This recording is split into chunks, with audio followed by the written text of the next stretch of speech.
Another special morning in central Monrovia. And as early as it is, we have a lot of people coming in from different parts of Monrovia, coming from the Bannersville area, Brewerville, Pinsville. And almost everyone is converging on Monrovia for their daily work and in their own way making their contributions to this nation. So I'm here this morning as well as one of those people on the OK Morning Rush on OKFM 99.5. My name is Joseph Daniels, just trying to make my own contribution. I give you the information you need. I serve you breakfast this morning on the OK Morning Rush. So this morning we will talk about President Boubacar 1 year. As we know, this gone Wednesday made President Boubacar exactly 1 year in office, the 22nd of January. There was a statement released on the Facebook page of Press Secretary Kula Fofana.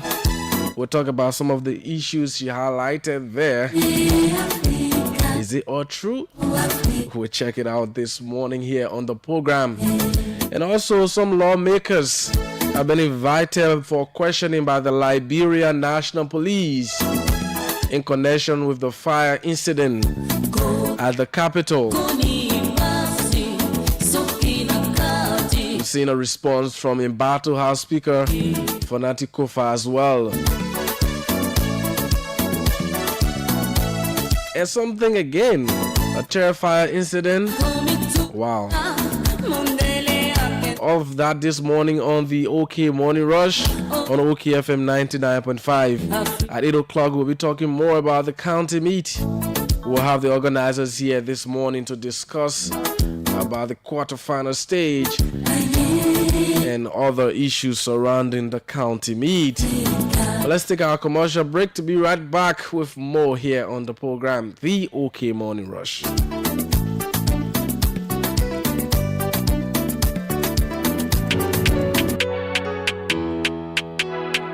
Everything make it face.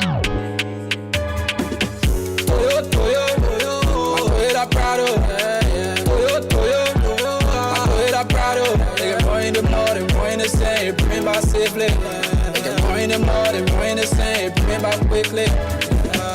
Toyo, Toyota Prado. Toyo, Toyota Prado. They can more in the morning, more in the same. Bring back safely. They can more in the morning, more in the same. Bring back quickly. For over and over, Toyota be like Chris Prado. I can run in the morning, same. Toyota be like Chris Prado.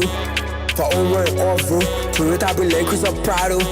I can run in the morning, same Toyota be like Chris Prado. That's why you can connect it one for yourself or your company car in the Prado. It get too much, I get electrical power, steering control. The car got Prado, it can't lose. Toyota with new generation of cars and like Chris Prado, that one of the stars. You got motor selling Toyota cars, so if you want Prado, you just need to act. Yeah, for over and over, Toyota be like Chris Prado. I can run in the morning, same Toyota be like Chris Prado. Toyota has brought a brand new Land Cruiser that is called Prado. And the Prado has a very beautiful design and it has a high power engine that can run in mud, in heavy sand, and Siga Motor is the sole distributor of the latest Land Cruiser Prado. Siga Motor get the best garage in Iberia that can service, repair, and sell brand new parts. The thing you can call spare part. Siga Motor una partner can come directly from the Toyota company in Japan. And Siga Motor is located on Brujo Island in Seyon Town community, right around Lockington West too.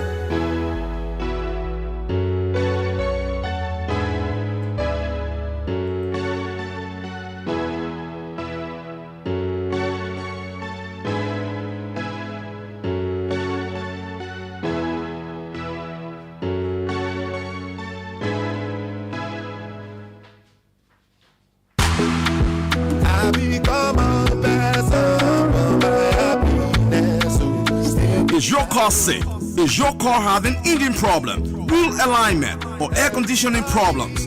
Then here's your solution. Here's the medication for your car. Automeds Garage on Girdle Street, opposite the Old General Ministry, is the right clinic for all your cars. With our local and international professional mechanic, we get your car back in good shape. Automeds Garage. We have a multi-spray booth that leaves your car sparkling, or Car Care Center, CCC, that takes care of your car interior and exterior.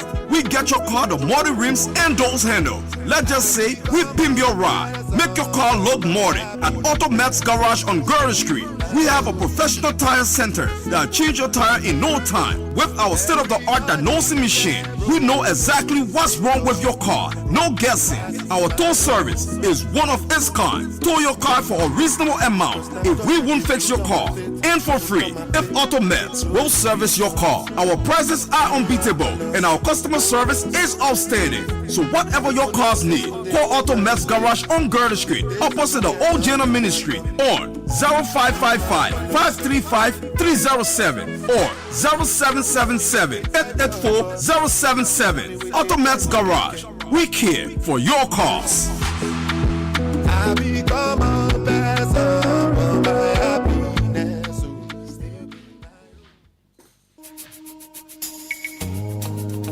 Hey bro, what kind of problem here so? The stomach here all the time. They take care again now. Care to follow on the traffic.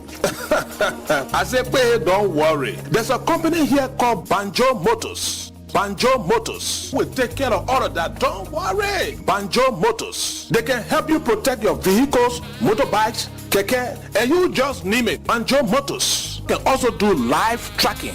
Banjo Motors protects your vehicle from theft and misuse. That kind of company we've been waiting for to protect our motorbikes and our car, the keke and all. Banjo Motors in the R Cafe building next to the J.J. Roberts United Methodist School at the corner of 11th Street and Coma Avenue in Cinco. So take the phone now and call Banjo Motors on 0778-886000. Again, 0778-886000 or 0888-881059. Again, 0888-881059.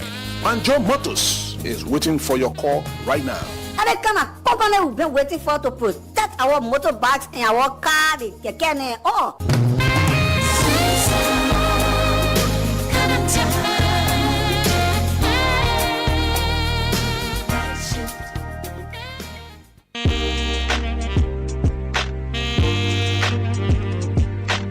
Banking Institute of Liberia, the training arm of the Liberia's Bankers Association and the Central Bank of Liberia, announces the commencement of its professional training program in the following categories. Professional development training. This targets graduate and seniors and degree holders. Courses we offered include microfinance, banking and finance, public accounting and finance, audit and internal controls, procurement and supply chain management, monitoring and evaluation, compliance and corporate risk management, work planning and report writing, office administration and organization management, customer service and human resource management, project planning and management, and computerized accounting, which includes QuickBooks, Excels, and Tally. Duration for this program is 3 months. Tuition is just US $275.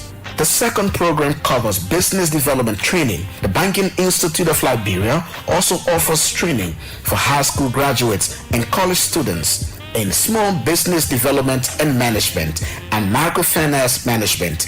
Duration for this program is just 2 months. Tuition stands at $205. All of our fees are payable in 3 installments. Training program at the Banking Institute of Liberia are facilitated by bank executives and financial experts. PRL is committed to providing professional training to all of its clients at international standards. For more information, visit the Institute's office on Warren and Kerry Street's intersection in the old Microfinance building of the Central Bank of Liberia. Banking Institute of Liberia, the Center of Excellence in Banking and Financial Management Training.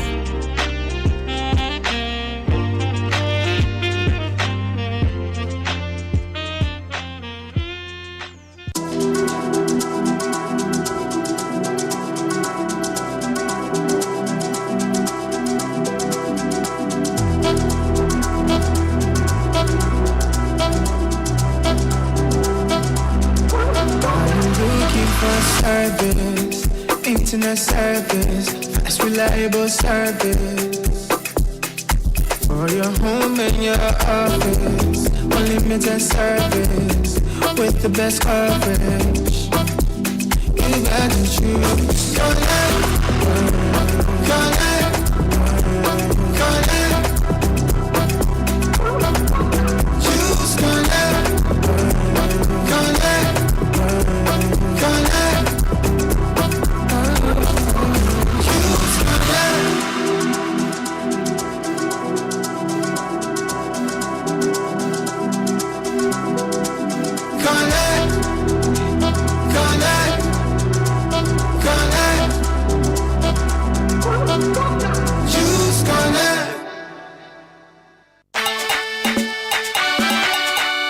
North, to the south, to the east, and to the west, Liberia, it's time to come together and support your county to victory. Yes, it's the National County Sports Meet. After intense qualifiers, now it's time to support your county in a grand quarterfinals. All quarterfinal games will be played at the SKD Sports Complex in Pinzo City on Saturday, January 25th. Game 1 at 2 p.m. will win the Grand Cheetah and then clash with Grand Cape County. It's the clash of the Grands. Game 2 at 4 p.m. Magibi will go all out to Onsado Nima County.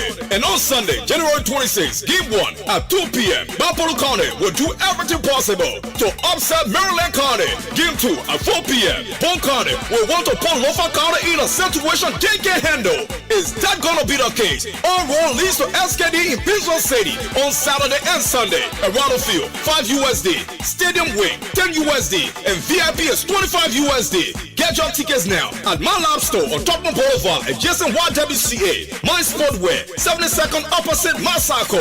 OKFM on Lynch Street. Jolomel Clothing on Lynch and Kerry Street. All Petrol Trade gas station and all Connects gas station. Celebrate Mama Liberia, the National County Sports Meet where unity strives. Rep your county. I'll see you there.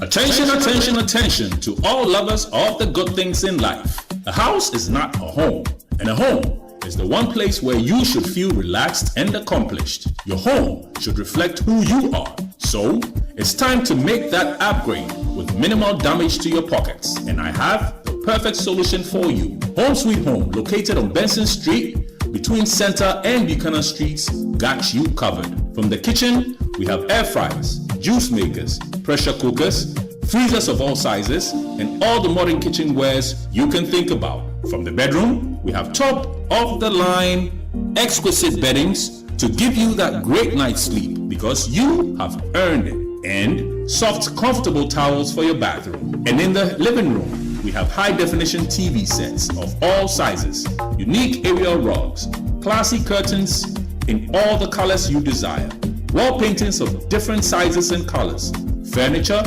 and everything you can think about for the home. All that at unbelievable prices. We even have low voltage, high quality washing machines and dryers to keep your clothes fresh and new at all times. As a bonus, we have fashion accessories for both the young and the old, designer quality bags, hats, and rare jewelries. So if you love yourself, your family, and your home, it's time to treat it right. Visit Home Sweet Home on Benson Street between Center and Buchanan Streets for that needed upgrade. You can call them on 0886 834 944 or 0770 581 420. Home Sweet Home, for the love of a classy home.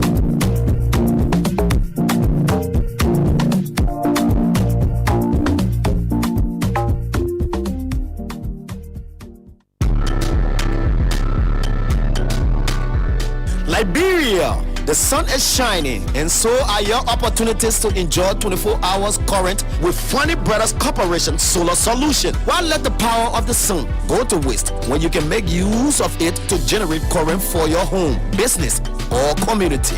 With our state-of-the-art solar panels, you will enjoy 24 hours uninterrupted power, reliable energy, a greener, cleaner Liberia. Funny Brothers Corporation Solar Solution offers top quality, durable, and affordable solar panels designed for Liberia's sunny climate. So why wait? Call us today on 0772 262584 or visit our showroom, Claratown or Umako Building adjacent the RB Bank. Funny Brothers Corporation Solar Solution. Let's power your future with the sun together.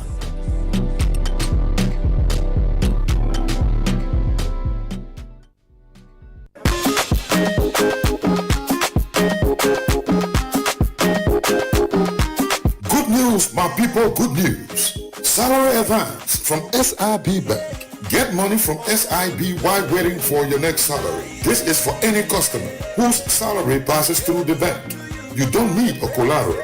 You can pay off with your next salary, either in US dollars or Liberian dollars, depending on the denomination of the salary account. Terms and conditions apply. SIB, taking banking to a new level.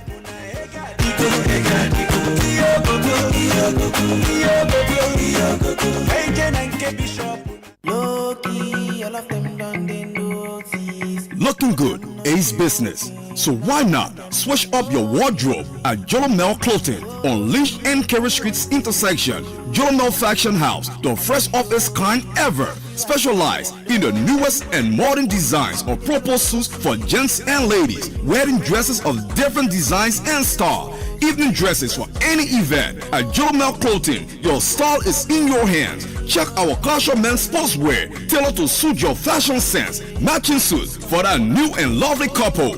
African suits for any traditional wedding. We have fashion photo kits as well. Dress slipper for men for any purple suit. Jolomel Clothing, the fashion house that is full of style and a sense of glamour. Jolomel Clothing, call 0777-644-644 or 086-556-865 for any information. Jolomel Clothing, we make you a celebrity.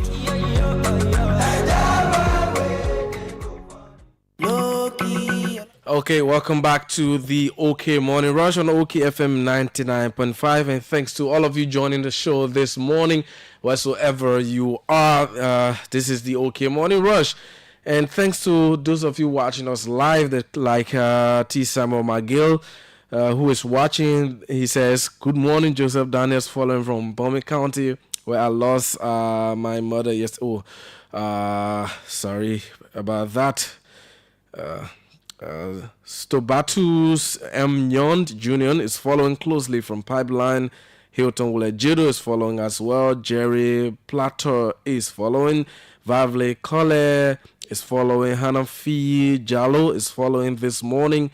Erica and Melody Eric is following.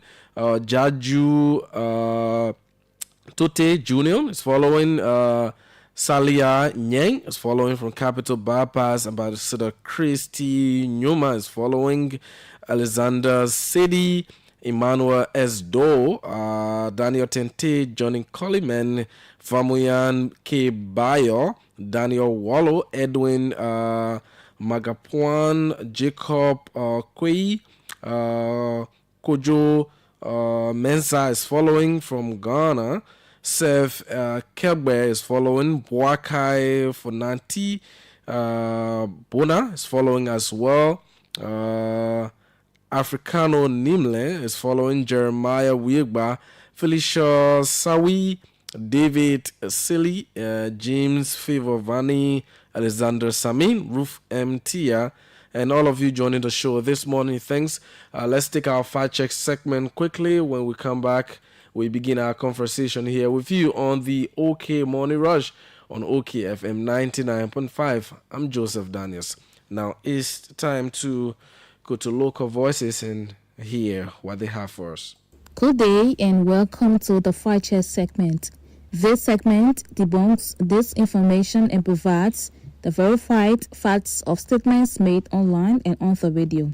A viral link that is being shared, particularly on Facebook, has been circulating with claims that a charity organization, Give Directly, is offering cash as part of a promotional giveaway. The link has been encouraging people to click and stand a chance to benefit from the giveaway. To authenticate the link, our fact checker tested it by clicking, and she was redirected to a WhatsApp business account registered in Kenya under the name Give Directly Foundation. The account requested her personal details, including a registration fee of $15,599 Liberian dollars. To test the link further, we input Ethos Conduct, a tool used to detect potential scams, and it revealed that a website domain was registered in California in 2009. We also reviewed the official Facebook page of Give Directly and found a post dated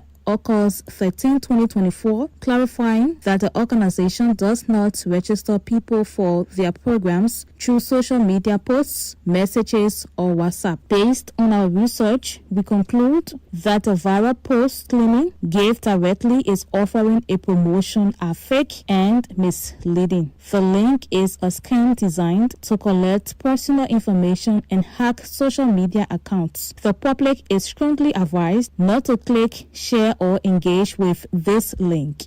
On November 5, Charles Roberts, a port security personnel at the National Port Authority and supporter of the ruling Unity Party, claimed that the port of Harport in Maryland County did not record more than 3 vessels in 2023. Charles made the claim when he phoned in on the OK Morning Watch to discourage the legislature from granting autonomy status to the various seaports in Liberia. The Liberian Senate in November passed into law a bill seeking to create the Liberia Seaport Regulatory Authority and Liberia Seaport Decentralization, thereby granting ports across the country autonomy. To verify whether the port of Harport in Maryland County did not record over 3 vessels in 2023, we wrote the Senior Director of Communications at the Freeport of Monrovia through WhatsApp, asking for details about the number of vessels that docked at the Harport port in 2023. 2 months later, Jusu Kamara responded to our inquiry with a copy of the 2023 annual report of the National Port Authority. On page 13 of this report, it is revealed that the port of Harport in Maryland County recorded 56 vessels in 2023. Based on this fact, we conclude that the claim made by Unity Party's supporter Charles Roberts that the port of Harport did not record over 3 vessels in 2023 is misleading. The port recorded 56 vessels in that year. This is all we have time for on the Fact Check segment. This segment is part of an MOU between Local Voices Liberia, OKFM, Prime FM, and Cool FM to counter disinformation to help the public make informed decisions. This MOU is funded by the Liberia Media Empowerment Project, implemented by Internews with funding from the European Union. The funder or partner had no say in the editorial decision, leading to the production of this fact check segment. We will be back on Monday with more fact check reports to help you know the facts. If you want us to fact check claim for you, please send us a text to WhatsApp on 0777 556 296 and we will definitely check for you. Also follow us on Facebook at Local Voices Liberia, Twitter at LVL Fact Check, and go to our website www.localvoicesliberia.com. Thanks for listening. Goodbye. Okay, welcome back to the OK Morning Rush on OKFM 99.5.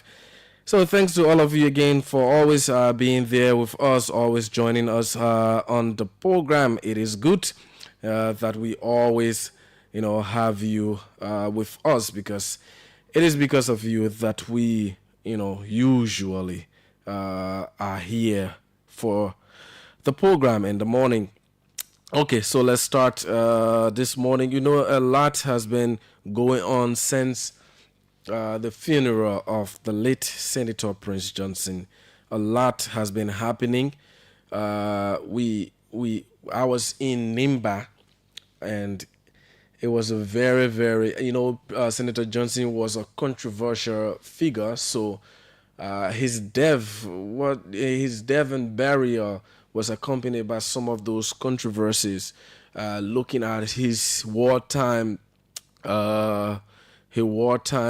character in his transformation into a politician, representing the people of Nimba County since 2005 in the Senate, and playing a key role in deciding elections by pledging support to candidates like Ellen Johnson Sirleaf, who eventually won the election, going back to George Weah, supporting George Weah.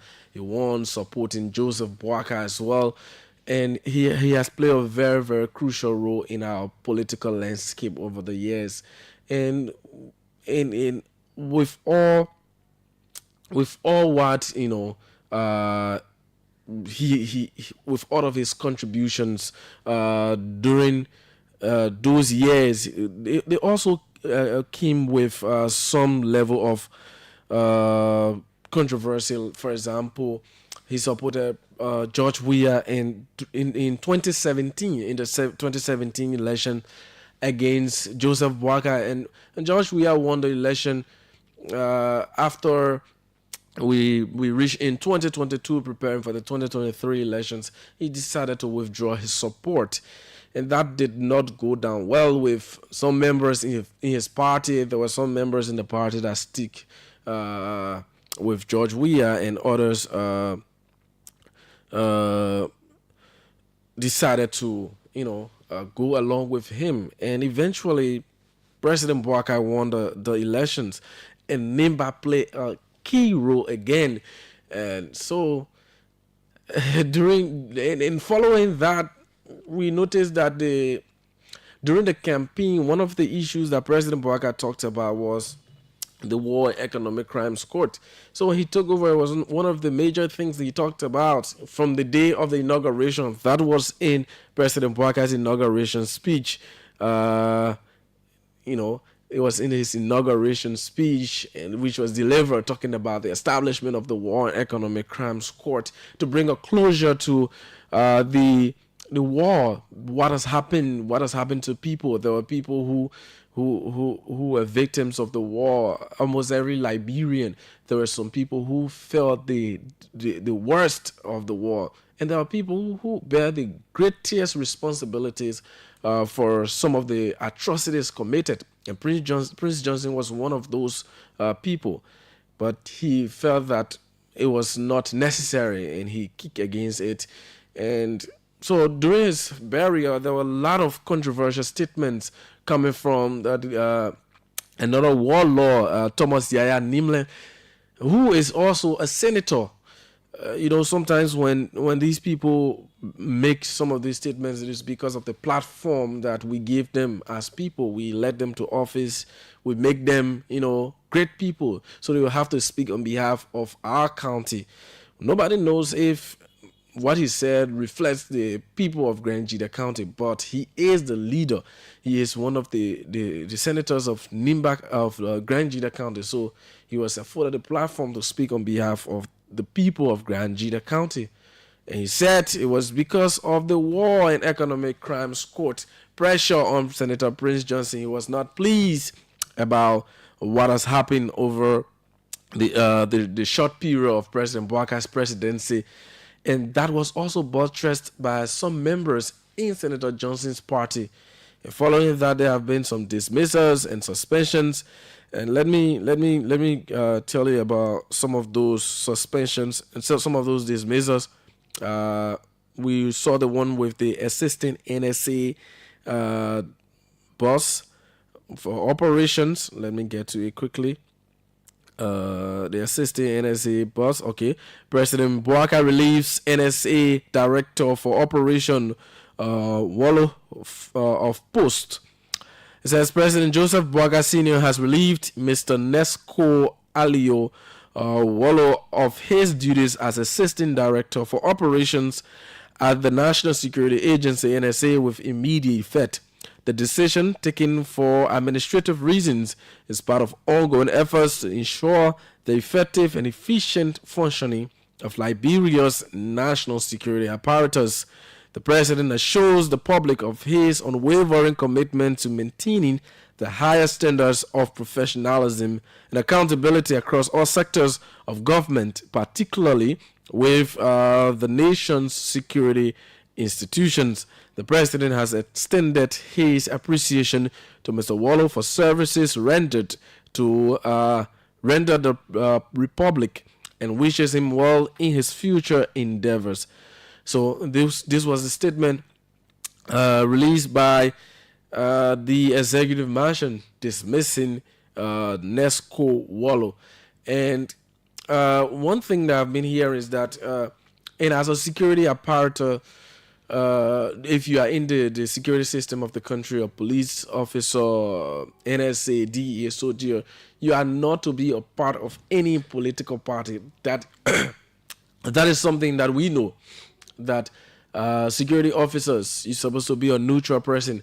But Nesco Wallo, during the funeral of Senator Johnson, presented the MDR tribute.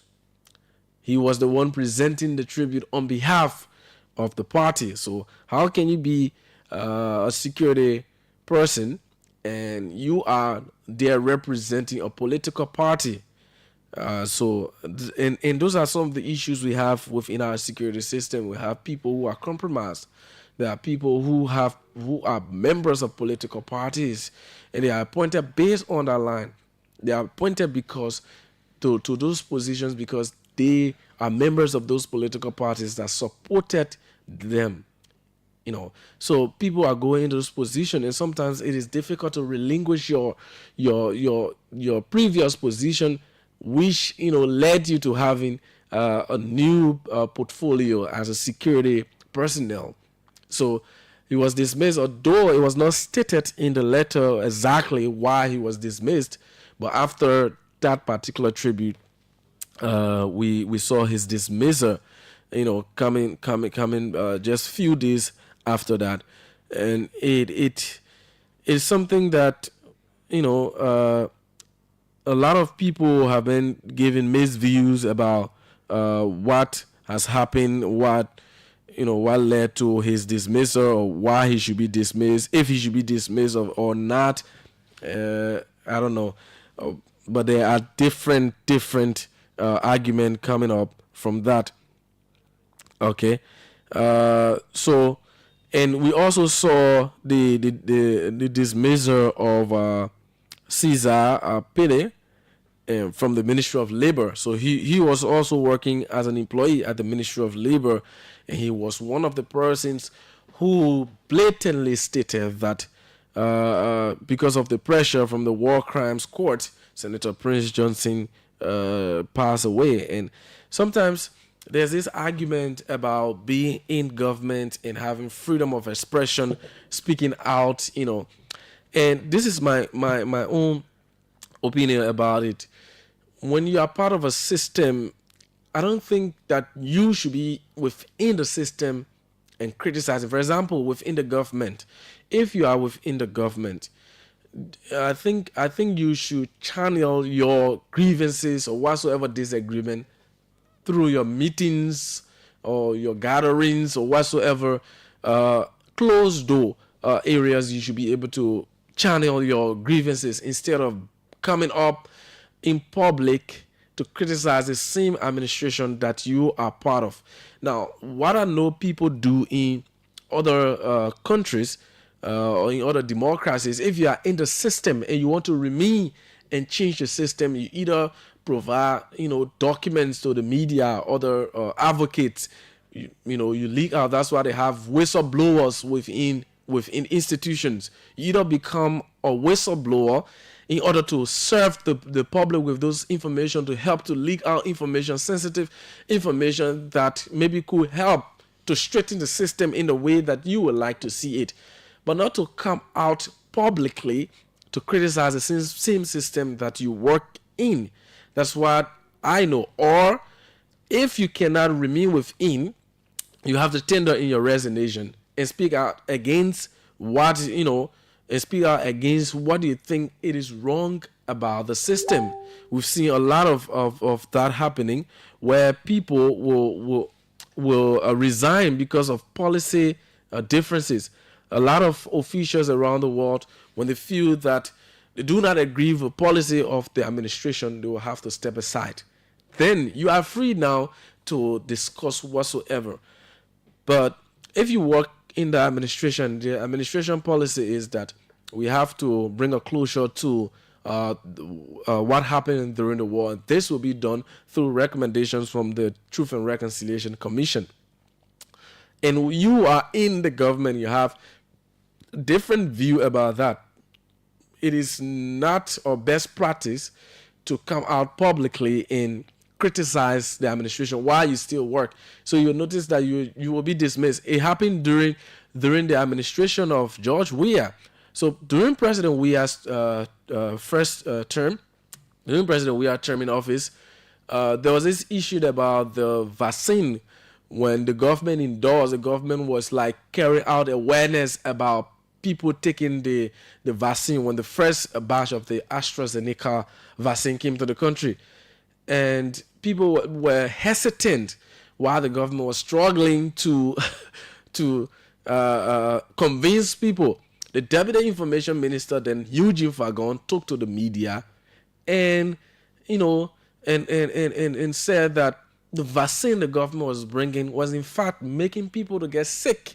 How the vaccine is not good, the government was ill-advised, they need to take more measure. And he was a government spokesperson at that time. He was speaking on behalf of the government, but he was providing information contrary to what the government was preaching. So you cannot be within the system and the government supports something particular and you are on the other side supporting something else. You will know that always that person will be dismissed from, it will be really out of the system. So that is it. So if you want to speak out against, if you want to go against what the government says, the government policies, if you don't want to have any dismissal against you, it will be better that you resign your post, resign and step out and be able to, you'll be free to discuss what you want to do, what you want to discuss. Be free, and then to remain within and criticize, but you will definitely be dismissed. That is no joke about it. And in any area, it's not only in public service, even in the private sector, you cannot work for a company and come out publicly to criticize the company and talk about the bad policy while you are still working for that company. No way.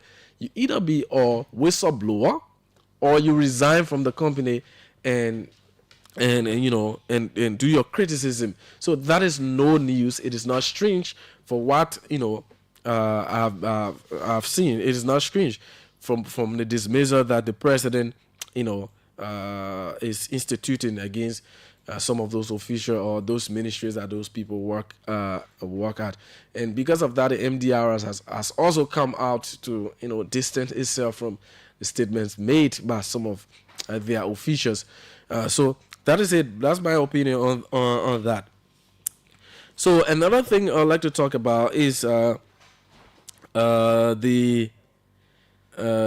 recent.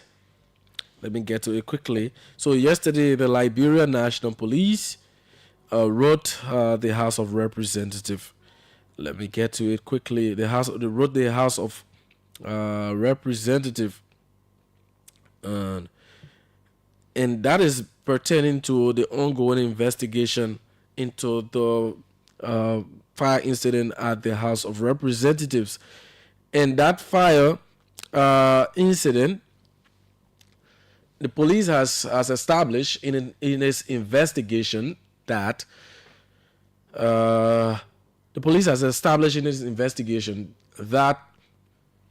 it was an arson, which means someone set the Capitol alight. Someone set the Capitol alight. Okay.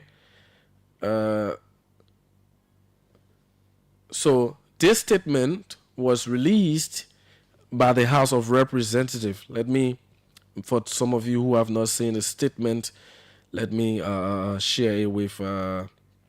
Let me share it so you can be able to see it also on your screen. This is the statement released.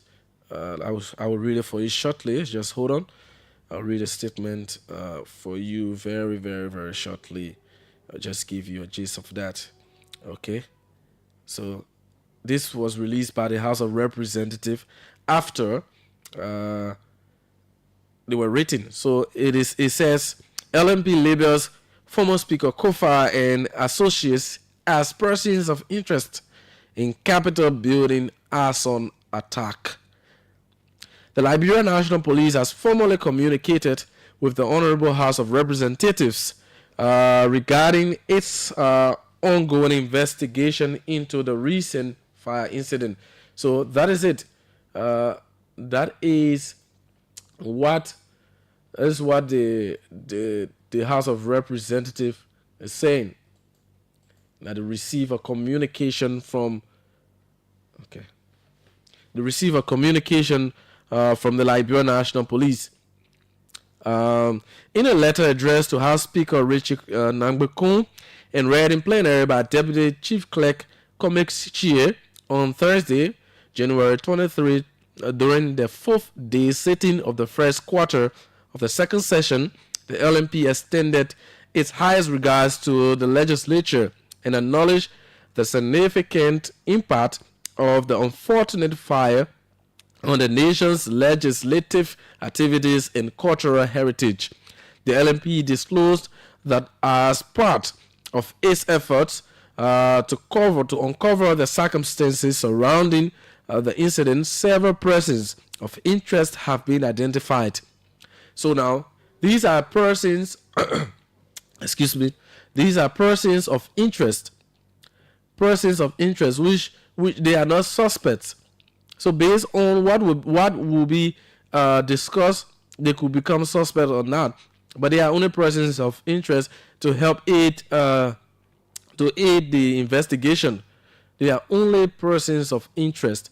That is clearly stated here in this communication. And those include Honorable J. Fonanti Kofa, the embattled speaker, Honorable Sa Foko, Honorable Abu B. Kamara, Honorable Dixon W. Sibo, Honorable Priscilla A. Cooper, Honorable J. Marvin Cole, and Honorable Jacob C. Debbie. So those are the people that the Liberia National Police invited as persons of interest.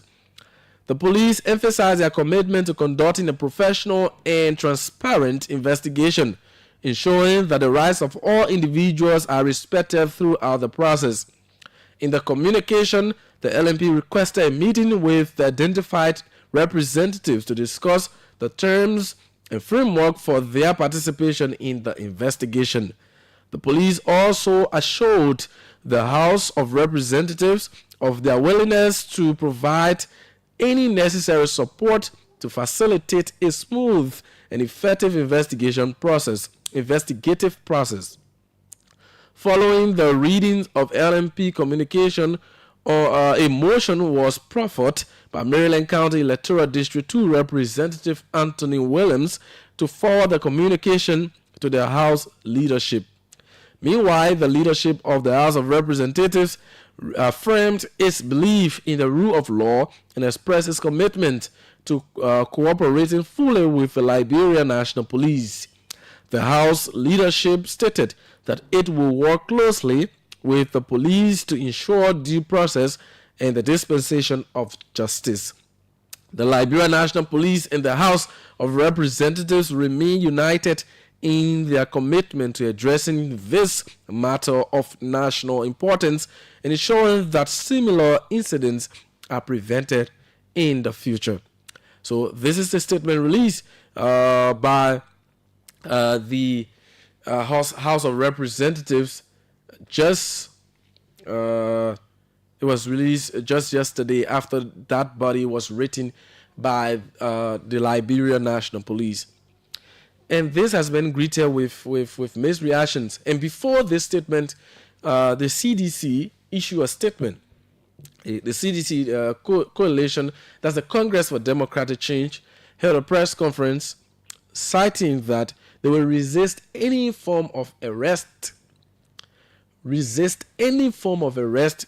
by the Liberia National Police on any of its partisans, including representatives. So most of these representatives cited here, like Frank Foko, Fonanti Kofa, Abu Kamara, Dixon Sibo, are members of the CDC, but they are not being arrested. This is just an invitation for, you are a person of interest. You may have information relating to the investigation, so they are looking up to that. So now, one thing that I would like to say is, sometimes these processes, the police will go through it and it is sent to court. Perhaps you may be indicted based on the investigation. But is it not important that we respect the rule of law? Is it not important that the CDC or whatsoever individual involved to respect and cooperate with the Liberia National Police through the process? Because what we will be looking at here is if anyone's rights, rights are violated. Is anyone's rights being violated now in the process? So I think those are the things that we should be looking at. Let's see the cooperation from everyone. So Speaker Fonanti Kofa also, reacted.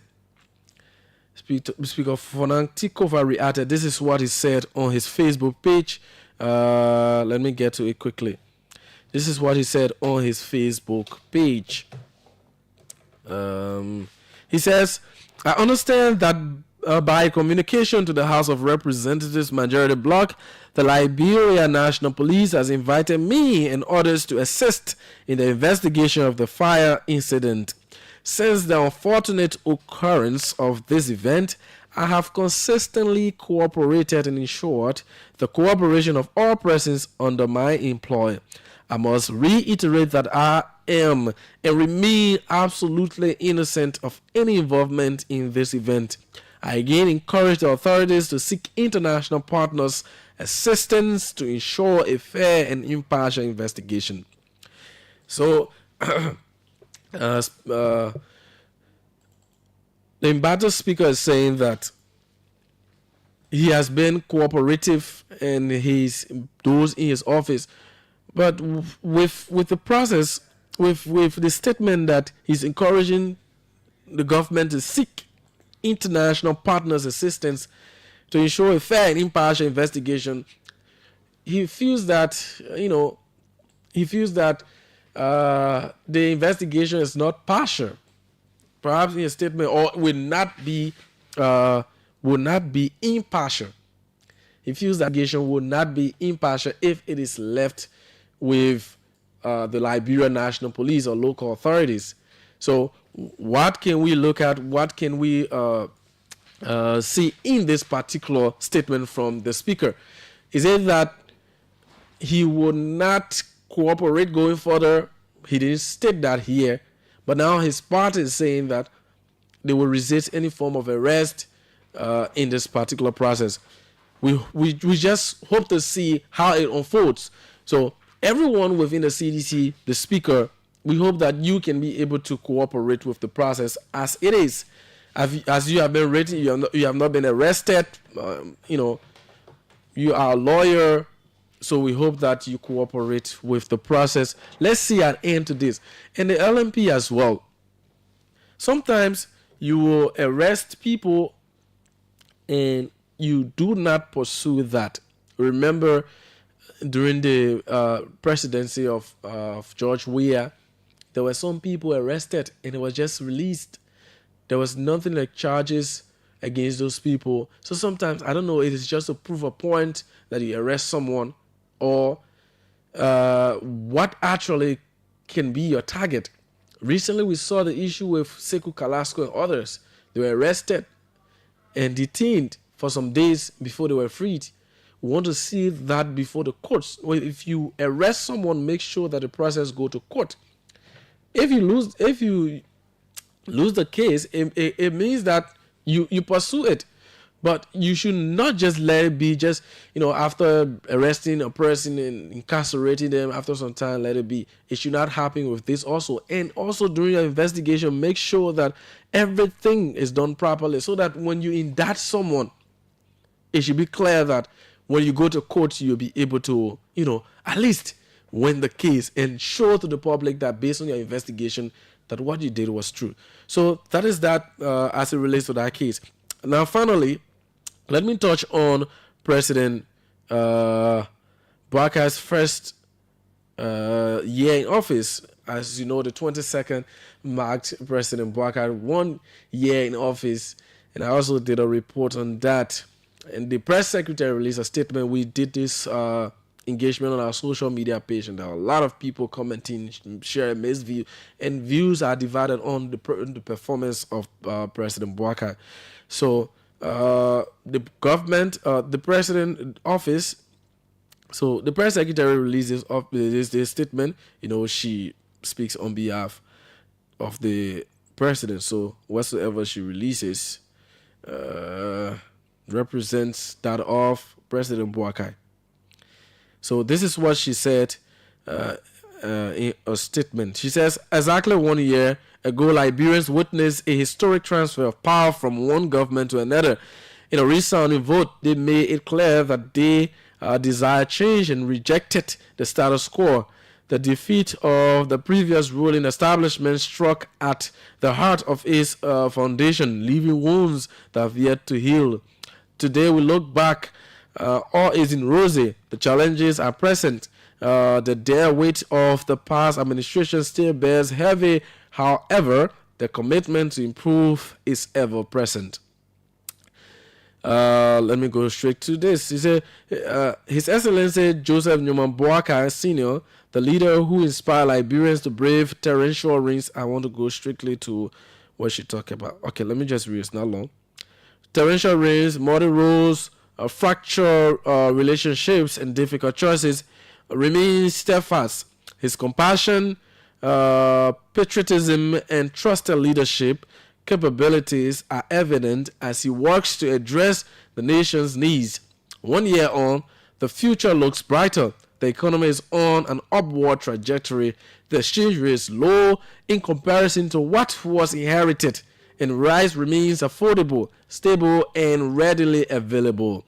The prices of petroleum products are among the lowest in the region, with the potential for further reduction. Security has improved and is poised for further strengthening. Meanwhile, the voices of dissent is welcoming, reflecting a democracy, and that is becoming more inclusive and resilient. Liberia's journey forward is not without obstacles, but the foundation for a better future is being steadily built. The progress made is a testament to the enduring spirit of the Liberian people and their collective commitment to change. Congratulations, Mr. President, and one down. The people want more. Okay, so she said she was going to publish an op-ed. We hope to see that. But now there's a few things that I would like to talk about in this particular statement. One of it is the U.S. rate. Is it true that the U.S. rate is lower than what was inherited currently? So I decided to check out the Central Bank of Liberia. Central Bank does this update regularly of the U.S. rate day to day on what the rate is today. What is it? So I went back to January. Let me see.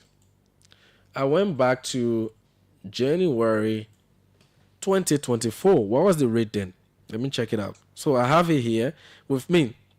So when President Boubacar took over in January 2024, what was the rate then? Because the press secretary is saying that, we have a low rate as compared to what was inherited. Let me get that statement again so I can read it for you. Let me read that particular portion of her statement. She said, the exchange rate is low in comparison to what was inherited. So that was what she said. The exchange rate is low than what was inherited. So if you look on your screen, I posted the exchange rate from January 2024. January 2024. If you look on the screen there, you will see it. So in January 2024, looking at from the 20th, from the 24th. So let's look at 24th, which is 2 days after President Boubacar took over, or before President Boubacar took over. So January 20, the rate was 188. 188 to 188 Liberian dollars to $1 US. That was the exchange rate when President Boubacar took over in 2024.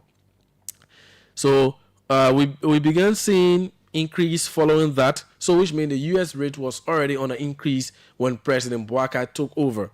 So we began to see some increase. So going forward to February, the rate climbed up to 89. We have 189 to $1 US, and it began to go up, down, going downwards to June.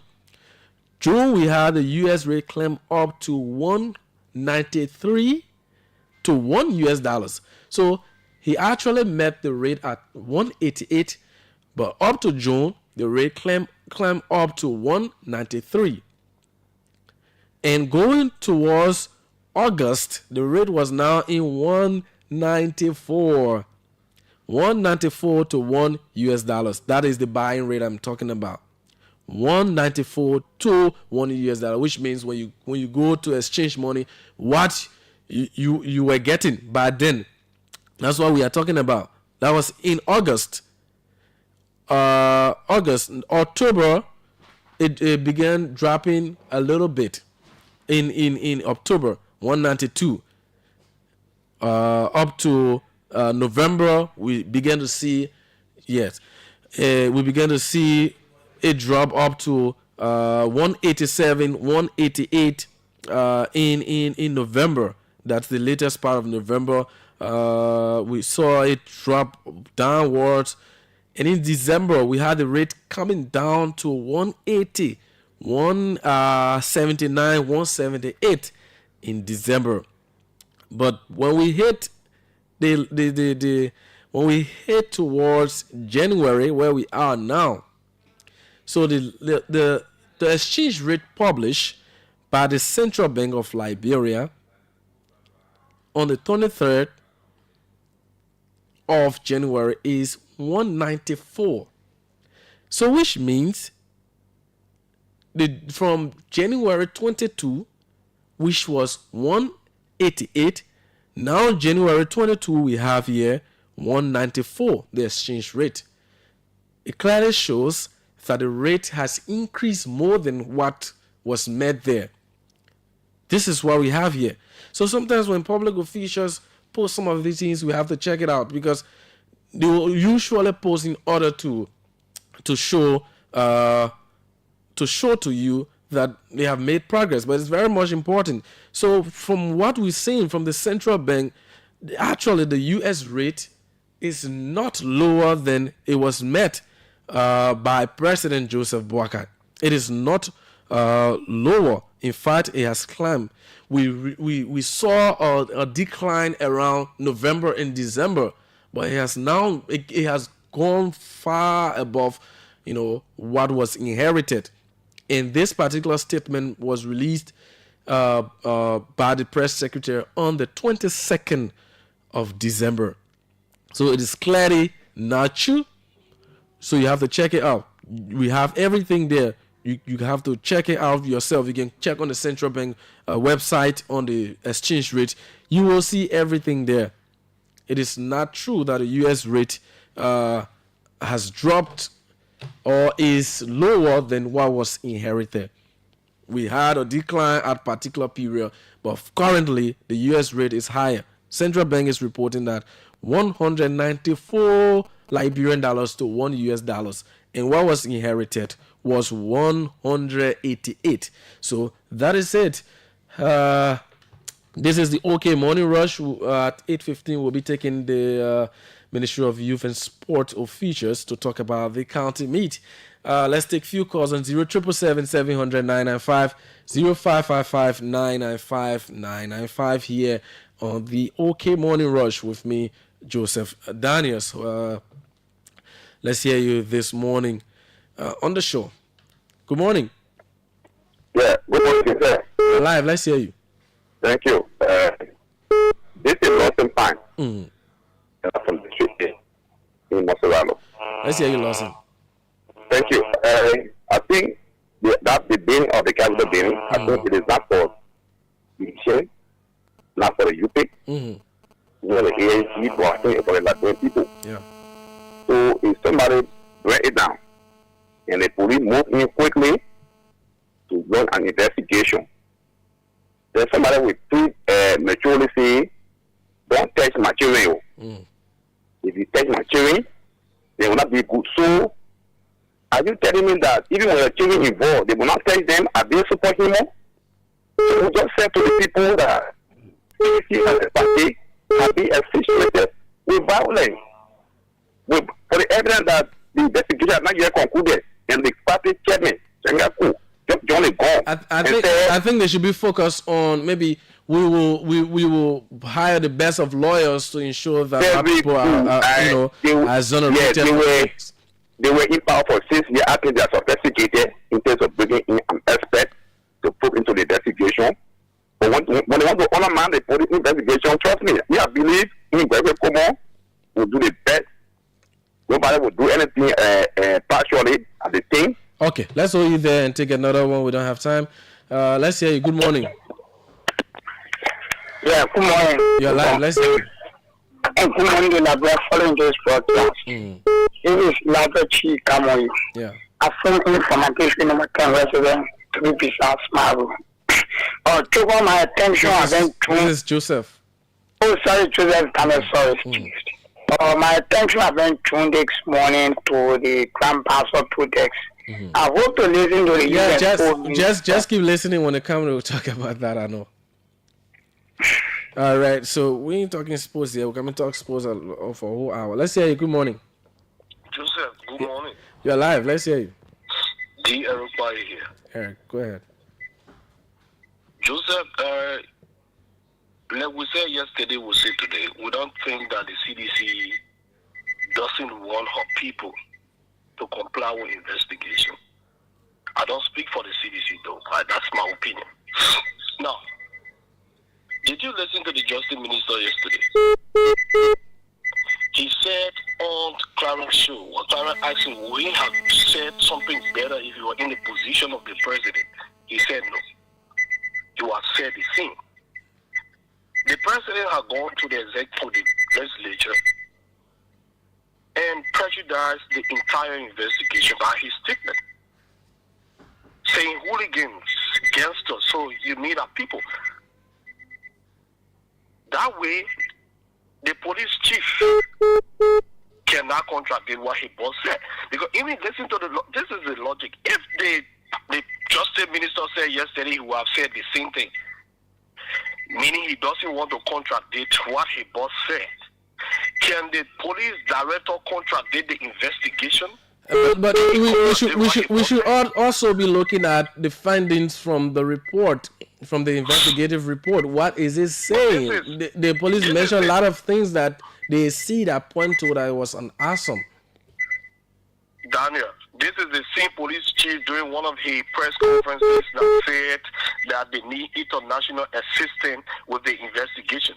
The fact that he mentioned in that press conference that they need international assistance means they do not have the know-how, they do not have the ability, they do not have the equipment or what have you. That is why, okay. And that's why we should, Daniel, let me just conclude on quickly, this. please. We all should, that's why we should welcome, we should invite the international community. The international community will be impartial into the investigation because the police chief cannot contradict what a boss said. You just see what happened in the firing people for MDR because they went contrary to what the president said. You think the police chief doesn't want his job? Okay. So we need an international community that will not.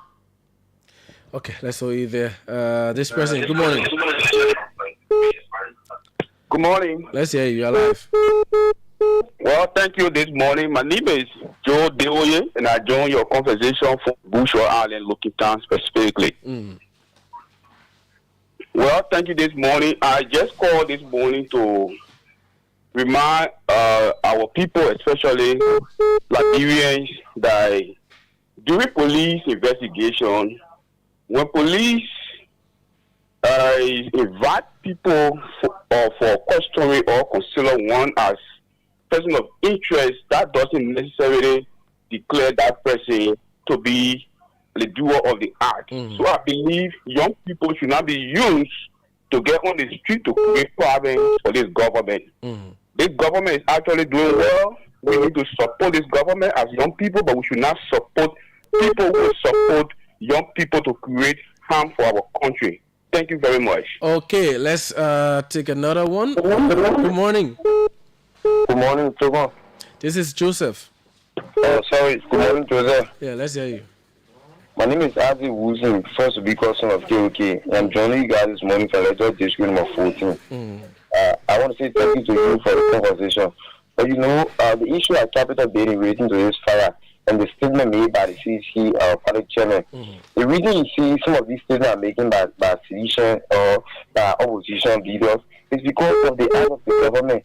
The government have constantly wished on people since the government came to power. How? We have seen it in this. We have seen it year within year. Which one? Which one? The government has like for the act of the LTA. We all know LTA is one place that has been created under the law carrying position. But we saw what the president did at LTA. We also saw what the president did at Central Bank. So people do not feel secure of being investigated by this government because some of the things the government is doing, the president has constantly break laws and rules of our country. So the statement by the party chairman is that true to Liberian people that the Liberians do not feel safe by being investigated by the government. Okay, thank you. Let's go there. We cannot take any more calls. We have our guests already here. Let's take this Counter Me jingle. We'll come back, go strictly into our conversation here on the OK Morning Rush on OK FM 99.5.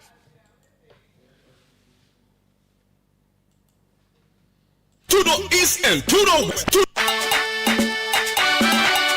From the north to the south, to the east and to the west, Liberia, it's time to come together and support your county to victory. Yes, it's the National County Sports Meet after intense qualifiers. Now it's time to support your county in a grand quarterfinals. All quarterfinal games will be played at the SKD Sports Complex in Pinson City on Saturday, January 25th. Game 1 at 2 p.m. Buffalo County will do everything possible to upset Maryland County. Game 2 at 4 p.m. Polk County will want to pull Alofa County in a situation they can handle. And on Sunday, January 26th, Game 1 at 2 p.m. will win the Grand Gita as they clash with Grand Kepma County. It's the clash of the Grands. Game 2 at 4 p.m. McGibby will go all out to onside of Nima County. Is that gonna be the case? All road leads to SKD in Pinson City on Saturday and Sunday. Around the field, 5 USD. Stadium wing, 10 USD. And VIP is 25 USD. Get your tickets now at My Lab Store on Tottenham Boulevard at Jason YWCA. My Sportwear, 72nd opposite Masako. OKFM on Lynch Street. Jolomel Clothing on Lynch and Carey Street. All Petrol Trade Gas Station and all Connects Gas Station. Celebrate Mama Liberia, the National County Sports Meet where unity stride. Rep your county. I'll see you there. Okay, welcome back to the OK Morning Rush. I'm Joseph Daniels here with you this morning on the program. And as you may know, Liberia's premier sporting event, the County Meet, is not only to showcase athlete talent, but also a powerful platform for unity, culture, and community pride. With the competition now at the quarterfinals stage, excitements are at the peak as counties come together to compete in football, kickball, and other sports. Today we are thrilled to have organizers of the County Meet here to talk about what has happened through the beginning. And now, as we have gotten here to talk about some of the challenges as well, some of the disagreements with the organizers and the participants in the competition. I have with me Andy Kwame, Deputy Minister for Sports at the Ministry of Youth and Sports, and also have Honorable Larimand S. Yonton, Chairperson, Subcommittee on Tickets and Marketing, National County Sports Meet 2024-2025. I would like them to, identify themselves on the camera so you can know who is speaking. Good morning. Welcome to the OK Morning Rush. Good morning, sir. Firstly, I want to... Call your Nifwe. Yes. My name is Andy Kwame. Okay. Head of the Sporting Department at the Ministry of Youth and Sports. Okay. But firstly, I want to say this disclaimer. Okay. The Ministry of Youth and Sports and the Ministry of Internal Affairs, who are the organizers of the National County Sports Meet, have not released any fixture. Okay. So I heard a jingle being played that Bon County is playing this. That was not released by the Ministry of Youth and Sports or the National County Sports Meet Steering Committee. There is a protest, and that protest has gone to the appeal committee. Okay. We are waiting for the result before we put out our fixture. Okay.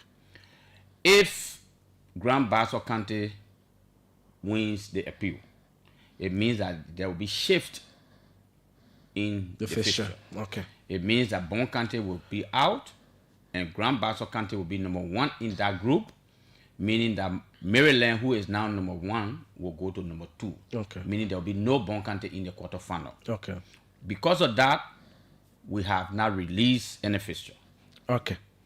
But those who have qualified to Monrovia know in the event Grand Bassa win the protest or the appeal, this is who you will play. In the event Grand Bassa loses the appeal, this is who you will play. So they know and they are standing by, all things being equal. That's why the Ministry of Youth and Sports and the Ministry of Internal Affairs, who are the organizers, are yet to release any fixture. Okay. So this jingle, I'm not sure where it's coming from. That is the disclaimer I want to register. Okay. Thank you very much. Let's go to you. Thank you. Thank you for having me.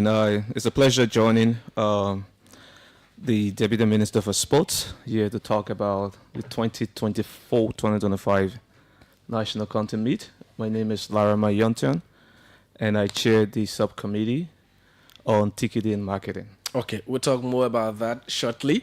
But let's start with the general event. County Meet has been hosted from years. I think, if my memory can set me right, it started in 1956. 1957, okay. So this year, let's talk about the general idea behind the County Meet. What has been the vision behind the County Meet, and how has it evolved over the years?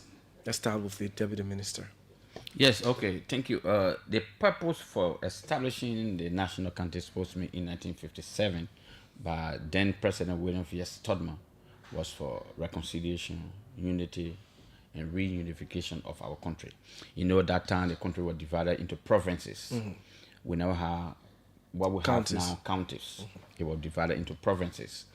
For the unity of Liberia, they established the National County Sports Meet. And he had involved. And since that time, county meet used to be played in Monrovia. Every county come to Monrovia, they play. But now we have tried our best to decentralize the National County Sports Meet. So in the preliminary, 4 counties we host. Then quarterfinals come to Monrovia. County meet, you know, it's like our own World Cup, where every person in Liberia belong to a county.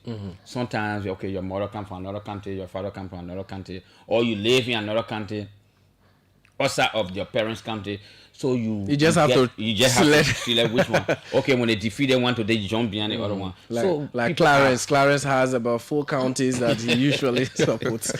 I don't know where you come from. You're from Basel, you're from Bon, you're from Lima. Yeah, they all so the beaters are amazing for this. Well, on the serious note, people are very, very emotionally attached and passionately about their counties winning. The unfortunate part is that there are 15 counties. There will be 1 winner. But people don't see it that way. When they defeat your candidate today, they blame the Minister of Youth and Sport.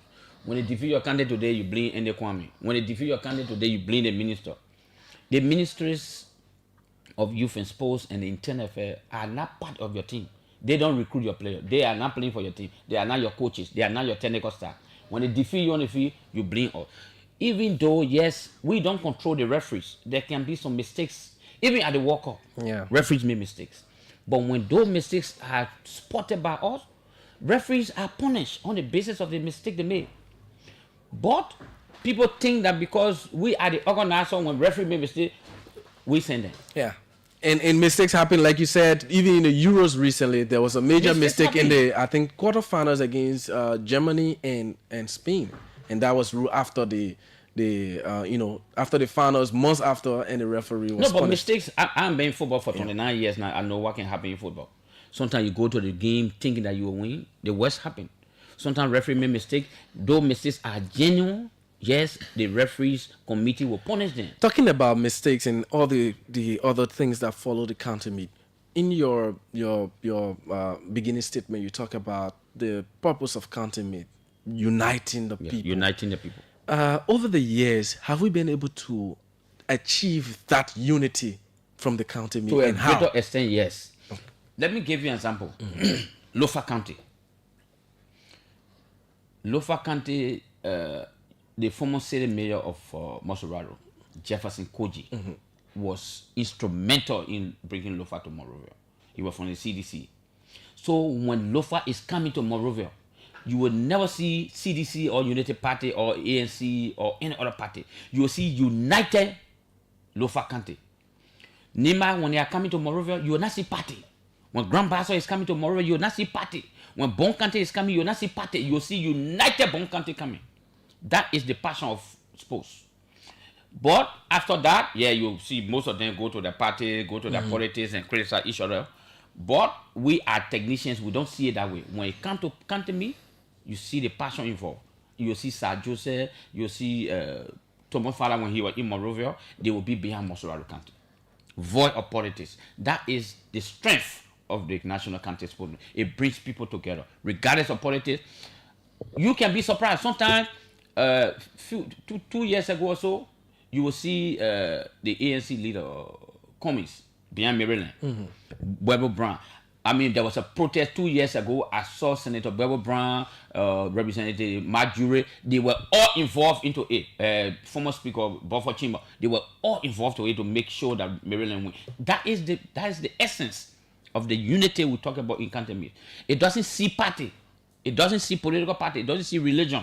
It see the county united under one county to make sure that the county wins. The first time Lofa ever won it was 3 years ago. We saw how passionately those from Lofa, even those from Lofa who were supporting Mosorado, we saw them jubilating because that is their country. Sir Joseph representing what? Mosorado County. Mosorado. But beneath that, he comes from Lofa. Thomas Farah was representing District Number 5. But beneath that, he comes from Lofa County. Jefferson Tamakoji was supporting Mosrado at some point. But then the passion in him says, I'm from Lofa County, let me identify. And we saw when the Lion in the town, he was Jefferson Koji who made that song. I mean, Jefferson Koji, he brought passion to it. And to date, we it was see... actually made by Kubasi. But Kubasi was on that committee. Yeah. But then you saw Senator Sarah Momo now. Okay. I mean, sometimes you can say, yes, he's involved 100%. When you see Lofa, you see Senator Sarah Momo. He's behind it 100%. When you see Grand Bassa County, you see Gabriel Montgomery, you see Gamone Kanga, you see them passionately about Grand Bassa County supporting them. James Salensa Diba, you see them passionately supporting their country. That is the beauty of the country. People are passionately and emotionally attached to their countries. That's what we want to see. Yeah. Okay. So now, before we could get to the quarterfinals, maybe Laraman can start. Maybe then you jump in. What was the event? What are the major things that you saw from the county level? You know, because I was in Bon County to watch my county bombing play. I was there, and other counties were also hosting there. What were some of the major events that you saw? And were there teams that stood out, maybe that people have overlooked over the years? I'll tell you this much: the enthusiasm around the county meet. I was also in Bon County for the opening matches, and you find people traveling from their respective counties and gathering in Bon County to support their teams. You know, the enthusiasm. The field was crowded to capacity, and you still see outside of the stadium dozens and dozens of people still trying to make their way in. That alone tells you the level of the magnitude of the national county meet and how the overall idea to bring the country together around a single agenda. Sports, you know, football, for example, is our biggest sports in Liberia, and it is also a unifying tool for the country. You know, when we during the heydays of the war, we used that, the likes of George Weah, Oliver McCall, and quote unquote the We Are 11, use that as a symbol to bring the country together, and that is still being portrayed and exercised. So it's one of the things I see, the enthusiasm. People didn't mind how much they were paying from Bombing County to pay their way all the way to Bon County. They didn't mind how much they were paying from Grand Bassa to go to Bon County, and you know, all across counties that were being, you know, host. You know, in Cape Mount we saw the same thing. We saw the same thing in Sino and Grand Jide. So that unity, that idea of unity that brings the country together, play a major role. Okay. The second thing I witnessed is that some of the big name teams that we expected to perform at the preliminary stages really didn't perform. You know, we saw in places like Sino, you know, they started well with the competition, but Sino is not a big name team. I mean, Sino always it is regular for Sino County. No, I'm talking about surprises, right? Okay. That came out of the preliminary round. Sino won the first game. Sino has not been to Monrovia for quite a few years now. And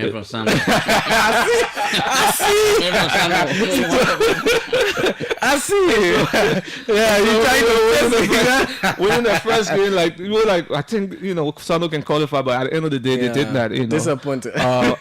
People really did not see much in the group stage with Maryland, but Maryland came out of the group stage, you know, and surprisingly, I think that's one of the biggest surprises. Maryland, and especially the group that they were in. You have Bombs.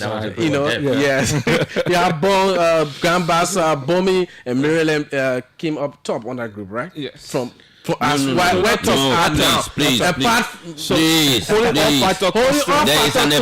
an appeal. I don't want to be on record. Okay. There's an appeal. There's an appeal for that particular group. We determine. Yeah. Okay. Maryland have 5 points. Bon County have 4 points. Okay. Grand Bassa have 4 points. Goal difference. Bon County better. Bassa. Okay. But Bassa has an appeal that could take them to 6 points. And that 6 point means that they will tap that group and Bon County will drop because they will come third. Okay. So for now, that group is on hold. Yeah, until the protest. I mean, the appeal committee comes up with a ruling. Okay, so one thing I'd like to highlight within the group, that particular group, was the injury of one of Bomi County's players. There, where we are today with that. What latest development do we have about that? The player broke Dolly. He broke a leg, and the organizing committee saw wisdom to have him replaced. And there was another player called Konowa who was also injured. I think they say he's out for 2 years. I'm not a medical person, but that's the report. Then they also asked the organizing committee to also replace him. Those 2 players were replaced by Bomi County, and they were allowed on the basis of their replacement. They're where we are with this. Okay, that was the reason that. Yeah, that one of the reasons. One of the reasons. Because let's just go into it to make the public to understand, why did Bassa file in a protest? Bassa what are their issues? That Bomi County have fielded 4 first division players. In our rules, we say only 3 first division players are allowed. So Bassa filed a protest because Bomi have fielded 4 first division players. That matter is what the appeal committee is going through now. So we cannot publicly discuss it because it's at the independent judiciary. But before it could reach to the nitty-gritty of it, we will be committed. Before it could reach to the appeals committee, it went to the protest committee. And what did the protest committee say? Protest committee said they see no logic. No merit. Bomi did not commit no crime. Okay. So on the basis of that, they rule that Bassa lose the protest. Okay. But then on that case, they also said Bassa filed their protest appeal late. Okay. But on the game sheet, there's a protest that was written by Grand Bassa County. Okay. Bomi County refused to sign on that protest, so that means the protest was on time. Okay. It was filed. But then the law also says when you file the one on the fee, it's an unofficial one. Okay. The official one should follow with a proper written documentation to the committee or to the organizing committee, follow with the fines of the protest. Okay. That's after the game. After the game. 6 hours after 6 hours after the game. And everything now is before the appeals. The appeal committee to view whether the protest committee at the outside of the laws or at the outside of their jurisdiction. How long do we expect to see that? I think they heard that case yesterday, but they were in that case up to 8 o'clock last night. So I'm not sure. I show back today before 4 o'clock. I show that result will be out. Appeals committee. Then we can inform the parties involved, because mind you, Bomi, even let's assume they win, they will go to 2 points. Or let's assume the rule in favor of Bomi that Bomi did nothing wrong. Bomi just had 2 points. Yeah. They had no fish to fry. Bon County, who has 4 points with plus 2 goals, is also relying on this, hoping that Grand Bassa loses and they stay in. Grand Bassa is also saying, okay, we have all the facts available, we can win this appeal and go to the tournament. So it means that Bassa will also go to 6 points, meaning that Bon County will automatically leave the quarterfinal. There where we are. Okay, there where we are. So now, will we wait for that particular case to be over before we go to any quarterfinal match? No, but we know that will be quarterfinal starts tomorrow. That's why the appeal committee must bring their result today. Like I said to you, all those involved are in Monrovia. Okay. They know the fixture because the fixture is so that from today to the final, you know who will meet who. Okay. Because it's such a way that those who know football, the technical people know winner from A meet the runner up from C. The winner from C win the runner up from A. The winner from B win the runner up from D. The runner up from D meet the runner up from... So people know what to do. So in the event, you know, even if Lofa win today and the other country win today, they will meet in semi-final or they will meet in final. So people know exactly how to do it, how to shape it. Okay. Now, let me ask you about the player. Have you gotten involved in the welfare of that particular player? What's the status now? The Minister of Youth and Sports or the organizing committee visited. I was not here. But I know that the Minister of Youth and Sports, Councillor J. Bangaloo, visited him in Banga. Minister Henry Yonton, the Deputy for Administration, also visited him. Even Grand Basso County also visited him. I think they carried some money to him. A lot of people have also went, I think, if I'm not mistaken, Maryland also visited. So a lot of people have also been visiting him, making sure that they cater to him. Yes, the Minister of Youth and Sport or the organizing committee will identify with the family officially after the county meet. But that cannot be said on this radio because I'm not the chairperson of the National Steering Committee. Those people who are responsible, they also, I think they will reach out. Okay. Now, before we go to the ticket, talking about the ticket sale for the county meet, let's talk about challenges you have encountered so far. What have those challenges? Have you had logistical challenges? Just roll through that. Okay. Let me just say this. The government of Liberia is a major sponsor of the county meet. They provided 300,000 with the counties itself. They are going through a lot, so that is the major challenge. Take for example, Maryland will leave from Maryland and come to Bon County. They have 100 to 120 persons on their delegation. They have to eat 3 times a day. They have to pay hotel bill. They have to charter car. They have the logistics alone and the financial difficulty they go through. What can 15,000 we gave them do? They can't do nothing. That's why we are continuing to appeal to the government of Liberia to increase funds allocated for county meet. Because the county go through a lot. Some counties are not the same.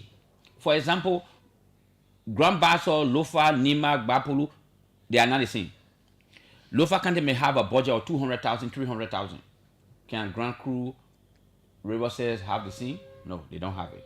They don't have the same. So that's a disadvantage for those counties.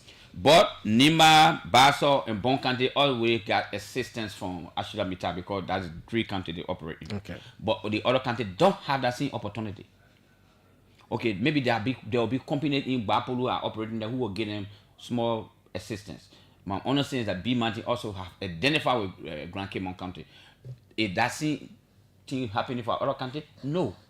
So other countries are disenfranchised because of their proximity, or other countries have opportunity to have more money than the other countries. But the other countries are suffering. So it's not the same. Take for example, small country like Riverside, they might not have the resources. They go to sign up with 100 and 120% to stay in hotel, to pay the players. Sometimes the players will demand. Right now, I'm going through a case with Grand Cru that the players are demonstrating they want their pay. Since they played, they came to Monrovia, they have not paid them. Yesterday, we were on our case, appealing to the player to hold on until the county can settle them. So right now, the superintendent of Grand Cru and the assistant superintendent, they are right now in my office for all to discuss. So 10 o'clock, also have a meeting with them to see how they can even settle the players. And not just them. Other countries are going through that. The 15,000 provided by government is not sufficient. We are appealing to government to do more. So are there other sponsors like private institutions that support the county? Yeah, the sponsors, the way they do their sponsorship. Okay, like for instance, Winners Incorporated, they are providing $5 million, but that $5 million is going direct. Yeah, Liberian dollar. That $5 million is going directly to the winners. Okay. $2 million will be going to the winner of the county meet. $1 million will be going to the runners, or 500,000 to the third place. So that money is already structured by them. EcoBank is giving 1.5 million. That 1.5 million is going directly to the teams. So that money will be used for kickball. Basketball is there. So some other people are giving 5,000, 10,000, 15,000. When you do the calculation of how much you pay the players, how much you do pay basketball, this, that, there is no money left. Referees indemnity alone is almost 70,000 to pay the referees for the game in the preliminary, to pay the referee for basketball, to pay the referee for kickball and football. It's almost around 50,000, 70,000. So it's huge. To run the league when you don't sit in the seat, you think it's easy. You criticize that whole day. But sit here for 1 week, you will realize what it goes through to organize an event as such that can't be, because it's the biggest sporting event in our country. It's not easy. The government gave you 300,000. That 300,000, you have to do your budget in such that it fits in the 300,000. You can't go more than that. So it's a tough one. Fair. It's very, very tough. Financially, the 15 counties are going through tough times. We hope that the senators, the representatives can also come in to help, as it is not easy to cater to 120 persons on your delegation in Monrovia when they qualify to the quarterfinal. It's not easy. You keep them here for 2 weeks, for 3 weeks, and they have to eat every day. They have to train. You have to hire bosses to take them from one point to another. It's not very, very easy. I feel for the National Steering Committee and the County Steering Committee because they go through a lot. We feel for them, but can we help administrate? No, we don't have it. Yeah, and you talked about earlier about the significance of the county. We're talking about unity, promoting. That's the essence of it. Now, how does it also help to foster participation of young talents? Because there are a lot of young people in different counties. How does this county meet promote those talents? That's why in our rules and regulations, we said 10 of your 25 players in football must come from the county. 10 of the players who will play for your country must come for the counties. That's why sometimes you will hear, okay, Grand Basel is hosting district league to sport players. Nima is also hosting district league to sport players. So in that, there is a law. I say 10 of those players must come from Grand Basel County. 10 of those players must come from Nima, Lofa. So that is the law. That's why it's important. That's why during the country meet, you see all the coaches, all the teams in Liberia will go to the game to see, so that they can spot 1 or 2 players. And also the national team coaches will also go on the field to take players from there for under 17, under 20, the national team. Last year there's a player called Jusu Dougley. Okay. He played for Riwaji. He was the best defender. Right after that, he was recruited. He was to the spotted from the county meet to the national team. Wow. So Jusu now, he's a household name in Liberia. He plays for Watanga Football Club. He's now become a very big star. Nush Zon, everybody know that name. Nush Zon was recruited from the county meet. He played for Made Barrow. Now he's on the national team. Kanesco was recruited as a young boy from Grand Jida country. Today, Kanesco is a very big player now on the national team and also playing for Made Barrow. So from the county meet, most of the first division, the second division club go there to see and recruit serious Mali players. And today, they are also representing their country. That is the importance of it. So we're hoping too that the national team, the under 20, the under 17 coaches will also go there to support players for our country. So that tomorrow, in 2-3 years' time, they can also represent our country. How do you look at the future of county meet? Is it that we are pleased with the level it is, or what do we want to see in the future? What for me, as a technician, what I want to see, when Grand Basel County is hosting today, when we go to Grand Basel County, when the county meet is leaving from Grand Basel County to Monrovia, let Grand Basel benefit something to say when we host that 2025, 2026 National County Sports Meet, this is the building we build for county meet. This is the hostel we build. So that after county meet, Grand Basel can maintain that and they can also benefit. Or when sports stadium. Or when it happen to Riwaji, let Riwaji show something to say after the county meet, this is our benefit.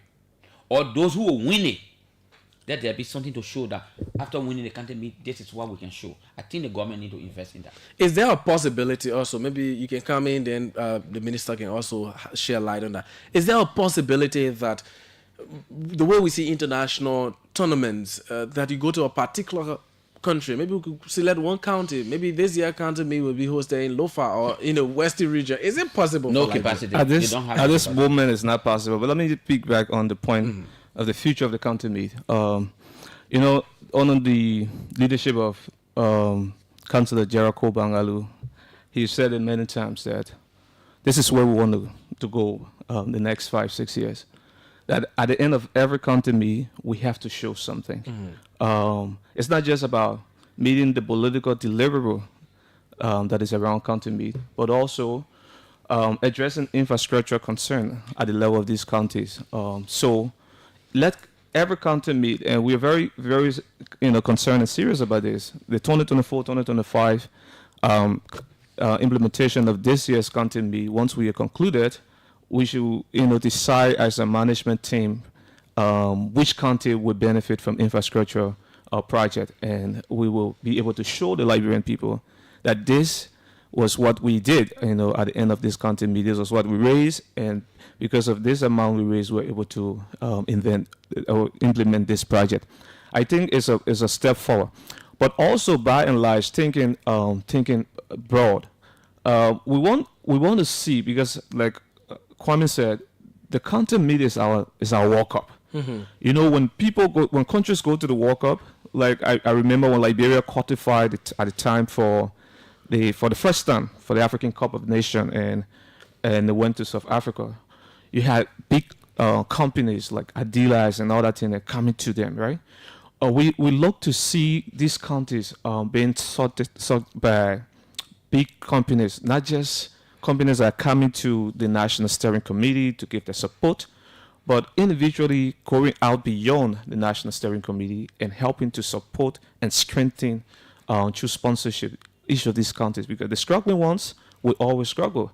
The reason why there are big names in the county, national county sport meet, like Nima, you find all the concession companies that are there, right? It's easy to access, to have availability of funds, as opposed to Grand Coup, So sometimes where you are geographically in the country will tell you how it is. If you're just depending on lawmakers to support the team or key permanent figures from the county, it becomes overburdened to the pocket of these individuals. So we look forward to seeing that too as well.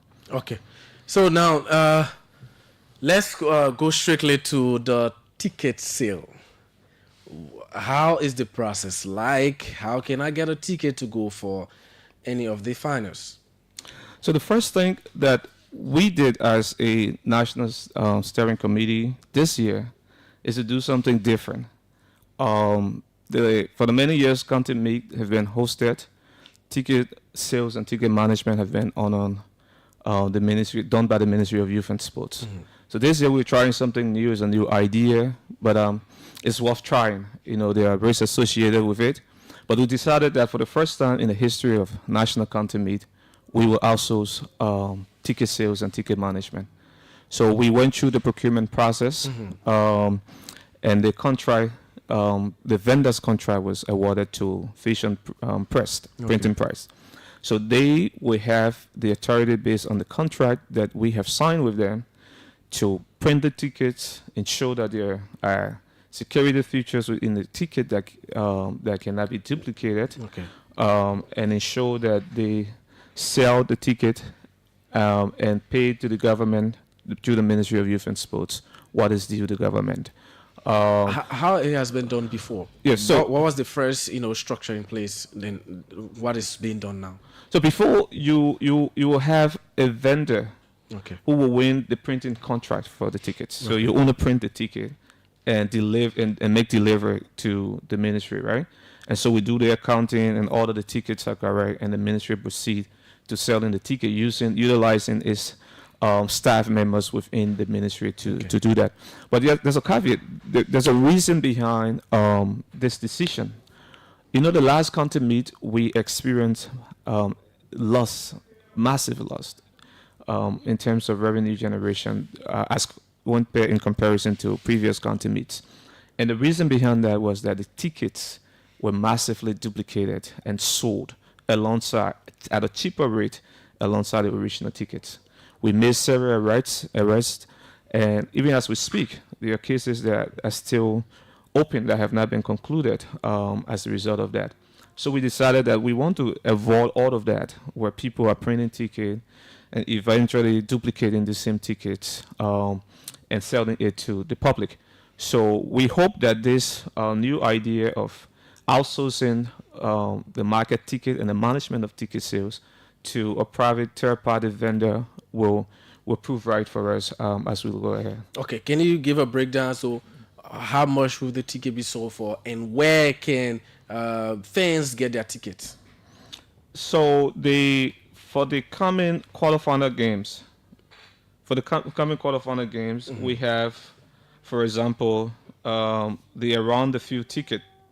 The Around the Field ticket has been sold for $5 United States dollars. Around the Field. Yeah, and the stadium win is also been sold for $10 United States dollars, and the VIP has been sold for $25. Okay. So these are the various categories and prices. So 5, 10, and $25. Yeah, for the quarterfinal game. For the quarterfinal game. So the unique thing is that you buy one ticket, you watch all the games. All the games that have been played for that on that day. Yeah. Okay. So that's the unique thing. Where the tickets will be sold, the vendor can speak to that, but mostly from the conversation we've been having with them, They are setting up different booths across the country. I understand the different gas station connects, SP will be involved in the selling of tickets. The tickets available. They are also organizing a float today. Okay. Where major musicians across the country will be on that float. There will be music, and they will tour across the country, not the country, but across Montserrat. Building up the euphoria around it, but also using that means to sell tickets to ordinary people who want to go in the field. You want to add anything to that? No. I'm involved with only. Okay. Okay. Okay. So that is it. Here we are on the OK Morning Rush on OK FM 99.5. I'm Joseph Daniels. I'm hosting Andy Kwame, Deputy Minister for Sports, Ministry of Youth and Sports. I also have Honorable Laramand S. Yonton, Chairperson, Subcommittee on Tickets and Tickets and Marketing, National County Meet. So we will take few calls on 0777 700 995 0555 995 995. But firstly, I'm trying to talk to Isaac. He's Gabriel Montgomery. He is the head of the Bassa Sports Association. Let's hear what he wants to say. He's reached out to us. We hope we can get him. If not, let's take calls. When we get him here, we can talk to him. Good morning. Yeah, good morning. You're live. Let's hear you. Yeah, and good morning to Labrador following this broadcast. Mm-hmm. This Yagachi, come on, you have joined this conversation from a small resident to be precise. Mm-hmm. Okay, thank you to the organizing committee. Thank you to every other committee that is here in this unique, program as we unite Liberians. Mm-hmm. For my attention has been directed to the protest committee that turned in that Bassa failed to submit their protest in time. Mm. Now, the decision made by our committee was wrong. You could see that after the game, it was after 6, they were no longer working time. When we submitted protest high capital, the next day was Sunday, another non-working day. And if you look at the particular aspect, the person submitted on Monday, but then tell them that the submit the protest in time. So I believe that when Pastor Friday, another protest, we should look at it for that extension of the protest. That's why there's an appeal. So I think the appeal committee will look at all those areas. Yes, so the appeal committee, we should look at it as doing a fair, unique manner, so as to have a conclusive. You don't think I can really win our protest?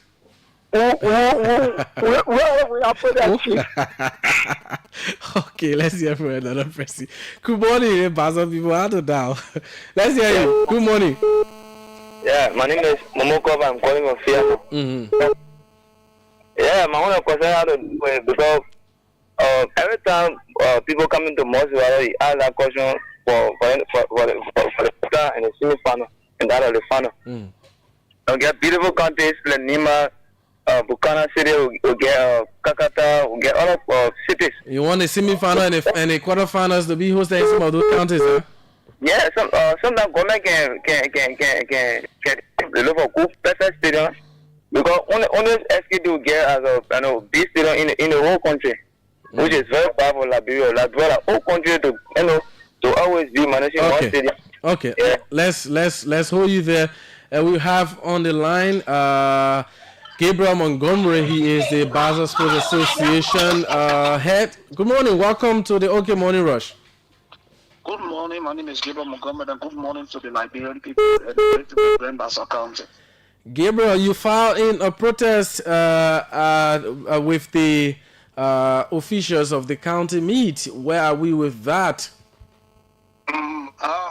I filed in the protest. I was told, they communicated to me that I went against me and I went to the next level by the appealing. And even to hear the minister in there to say the game will go on, I'm going to prejudice in the protest. Like, I actually know the protest result now. What? Did he say the game will go on? He didn't say that. They have already ruled out of fixture every other thing. No. He stated that clearly that whatsoever fixture that came out was not from the committee, but they are awaiting the result from the protest. That's what he said. All right. With that clarity, we filed an appeal.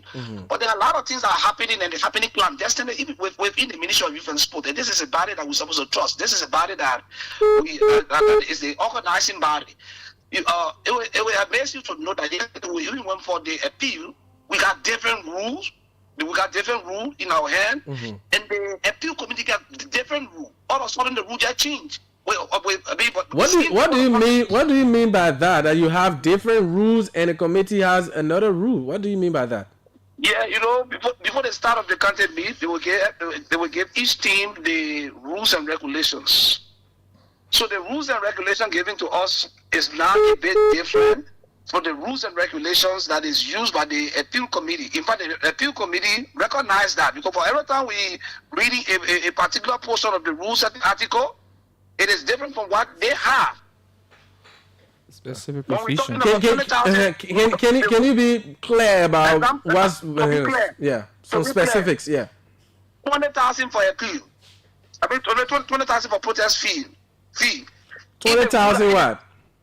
20,000 Liberian dollar. In the rule that is in the appeal committee here, it's saying 50,000.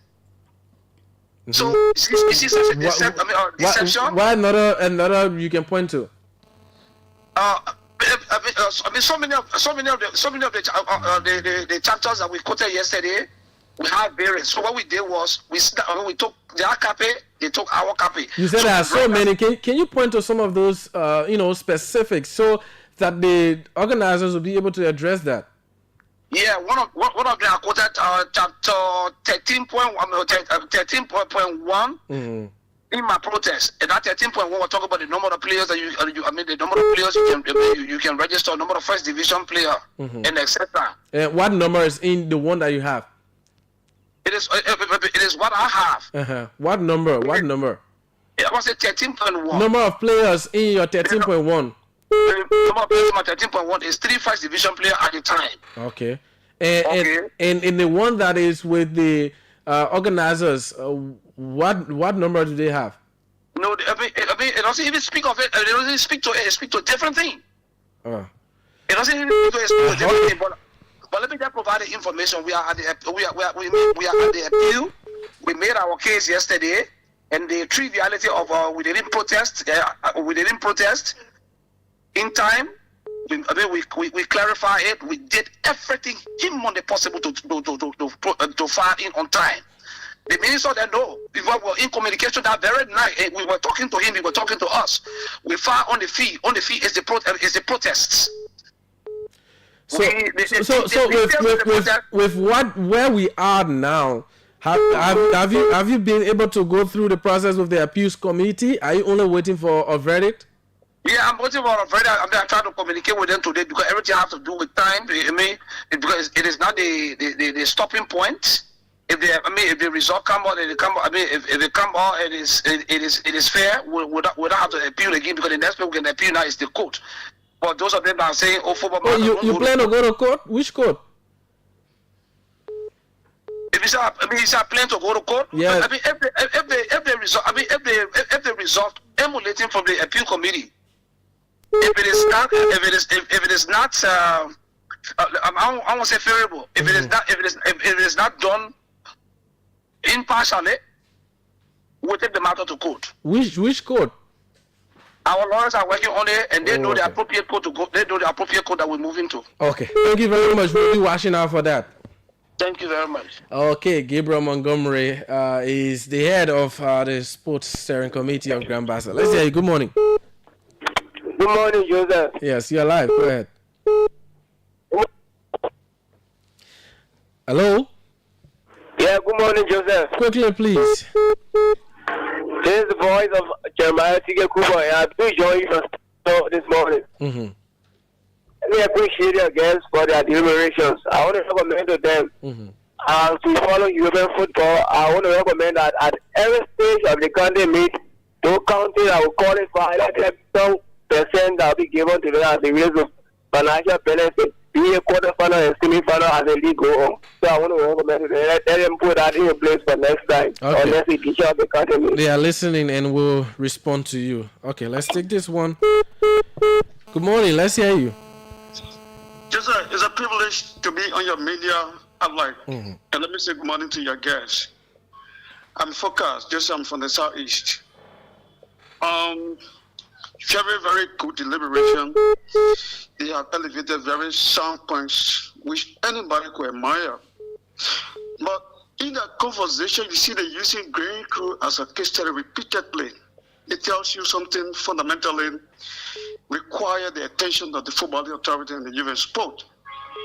For example, I've never learned or seen any authority for the footballing other than the youth sport or the LFA that go to the various counties and stay by or maybe in consultation with the steering committee to be able to initiate programs. I mean, as per the circumstances or the conditions within the county, never happen. Look, and this is where... When you talk about programs, which ones are you talking about? So, for example, you go places the Grand right? They talk about district league, we talk about maybe community leagues to raise players. Okay, what have they envisaged? What is the vision? Because it's not about just the county steering committee to be able to do that. They are the authority that what they have given the mind to. So, for example, what is their contribution? But for example, they got third division and fourth division leagues. Those are, leagues that are held in the counties. You have to go beyond that because every year, the reason why even our national team is not making remarkable mark on the international level is because our authorities sit in the offices, they wear necktie kosu, and they just order about a baby car around town. I think in my mind, the youth and sport or the LF is supposed to now leave their office because Liberia is not improving. And the reason why our country is being stagnated when it comes to football progress is because the BB people, they just in Monrovia. They are not, look, there's no program they are generating from the county base to be able to. Okay. Thank you. Let's hold you there. Let's hold you there. Good morning. Morning. Yes, you're live. Let's hear you. I'm out. Go ahead, please. Your name and where you join us from. I'm calling from up street. Are you getting me? Your line is bad, oh. I'm Matthew calling from Asma Street. Are you getting me? Yeah, Matthew, go ahead, please. Okay, my concern has to do with I listened to all the things the guy said in the studio, but I mean, after the county meet, we as a citizen want to know how much the county meet collected. Do they make full report to us in any form and manner? Okay, you need full report.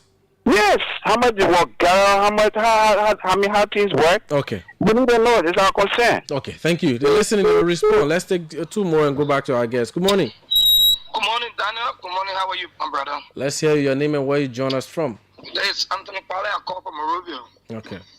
Yes, I just called in to just tell and thank you for the organization, the organizing the league. I think it's going well. I think you made a good point. This issue is about reconciliation. But one thing I want to know, because it's starting again on the house around 2 and also 4 o'clock. I want to know the lighting of the stadium. Since then, they say they're bringing someone they're bringing a company to do the light at the stadium. We want to know how far the place can be dark. What's happening? We cannot be putting the international stadium and allow the light.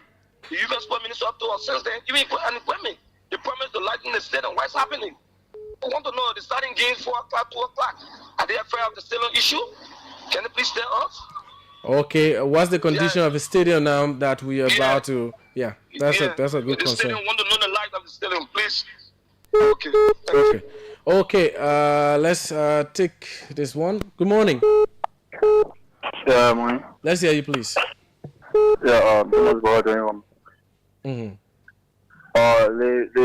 minister in made they see no la Bomi committee and their own rules say that you shouldn't use more than 3 4 division players. They put you 4 4 division, but then they claim to say that the opponent commit no crime. I think what you were saying is that Bomi does not have anything to lose in this particular case. What if Basel wins or Basel lost, Bomi cannot qualify. I think that's what he was saying. He didn't talk about Bomi didn't commit crime.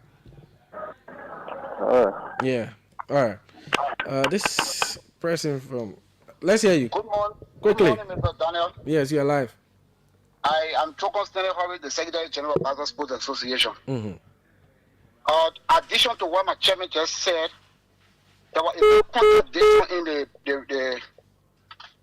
the rules given to the hearing committee, the appeal hearing committee. For an example, in our protest, we mentioned section 13.0 that called about player eligibility. On 13.0, you got 13.2 that will point out directly. That call about registration, player registration. He said all player registration, all player technical staff registration should be done properly through the portal of the National Steering Committee. Now, those two players feeder on the field by Bome County were not recorded on the portal nor the player registration sheet. Minister Anija admitted that Bome committed no crime. Another contradiction we saw again yesterday in the appeal hearing is section 17.1. 17.1 in what we have, they talk about the protest and the payment fee. On the contrary, the appeal committee brought a different thing that says 50,000 per protest fee. What we had given to us by the Ministry of Youth and Sport said 20,000 for a protest fee. And we strongly believe that there was a foul play. One, I'm asking Minister Andy Kwame to be very sincere and fair to his conscience that this country meet was organized to unite and bring peace to the country, not to divide the people of Liberia. Okay. Minister Andy Kwame placed a call directly to the match official on the field, authorizing him to allow the two Bome players play, that he would take full responsibility of everything that happened. I didn't know that he spoke with me on the day of the game.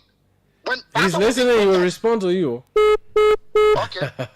So just keep listening. All the things you said, Raya listening, he will respond. Mr. Andy Kwame, he always does that against grandmother. Okay. We got. Thank you. We have this. Want to go and publish a fine against grandmother Kante on Tuesday. Okay, thank you. Let's hold you there. We don't have time. You already made your point. Andy Kwame is here. He will talk about that. But before you respond, let me ask you this message sent to me by someone. It says, what is the ministry doing to put system in place for players from a given county to play for their county? For example, the captain of Lofa County is either from Grand Crew or Sino. What are we doing to have a structure, a relationship between players and their original counties of origin? So let's hear all the concerns raised, including that one. Which you want me to? Yes. I think I mentioned that there's a rules that say 10 of the 25 players must come from their county. The Ministry of Youth and Sport does not recruit for counties. Okay. But our rule says 10 of your counties must be originally from that county. Okay. So, for instance, I think that person is speaking to James Tapper. Is it been in Tapper? Tapper can be from Lofa. I don't recruit for Lofa. A Lofa fee that James Tapper have recovered for them, he have done well for them. So that the ministry now determine who's supposed to play for Grand Bassa County, who's supposed to play for Nima, who's supposed to play for Maryland. That is not our responsibility. Our responsibility is just supervisory. We just supervise. So to recruit, it is the responsibility of the county to recruit their own players. We don't recruit for the counties. While you register with us, we go through it to know that which one of the 25 have 10 originally play in the country. That is our concern. One those 10s are identified. If you want to take you from Grand Jida, you want to take your player from Maryland, it's up to you. But 10 of those players will come from Grand Jida who are playing in the Grand Jida League. Okay. So we are not responsible. But will we get to a stage where we may change the rule to say you play for the county? You must play for Bon County. I'm not sure we can get to that. But we are interrelated. Okay. We are interrelated. You know, I may come from Sino, but I reside in Montserrat. I may go to maybe Bapolu to work and spend an essential part of my life there and start to build a family. So we don't want to. The entire thing is around unity. We have to have the flexibility. Okay. So let's address other concerns raised. Yes. So somebody asked if the other teams coming to Monrovia can benefit. Yes. All 8 teams that qualify to come to Monrovia. For 8 teams that qualify in kickball, The 8 teams that qualify in football benefit from the gate intake. The other 7 countries who drop cannot benefit. Yes, that is the extra incentive they have. The other incentive is if you win the national county sports meet, like I said, Winners Incorporated is giving you $2 million. That $2 million, those who left in the bush, they are not benefiting it. If you win, you run us up, you get $1 million extra. And that $1 million, the other people who left behind will not benefit. The third place win $500,000. That $500,000, those who left behind cannot benefit. So that are the extra incentives that the other people get. That the man of the match or the best defender in the tournament will get $150,000. Okay. The most valuable player will get $200,000. Those who left behind will not benefit that. Somebody said what role we are playing. The Ministry of Youth and Sport only plays supervisory role. We have 36 federations and associations in Liberia. Our job is to supervise. They have the Liberia Football Association. Their role is to develop football. They have the Liberia Basketball Federation. Their role is to develop basketball. They have the Liberia Volleyball Federation, Athletic Federation. Their role is to develop. The only thing government do is to supervise and to give them subsidy for the work they do. Even though the subsidy provided by government is not enough. Honestly, I can admit that. It's not enough to really go to do grassroots work. It's not sufficient. Sometimes most of the federation will get 5,000, 10,000. Is 5,000, 10,000 per year sufficient to do the kind of work? I say no. Somebody said there is a report, whether we can get report at the end of the year for the country. Yes, of course. Once you live in Liberia, I'm sure you have been following National Country Sports Meet. At the end of the country meet, there is an official press conference by the minister or the chairperson of the steering committee who gave report on how much he got, how much will accrue, and that same money, 50% of that money goes back to the countries that play here through the gate intake. Okay. And then they pay taxes to government. Whatever that is remaining go towards the counties.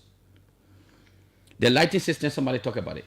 I think 2 weeks ago, the minister had a press conference to announce that a company called Greenfield were in Monrovia. The experts were here. They were at the stadium, and the work has commenced.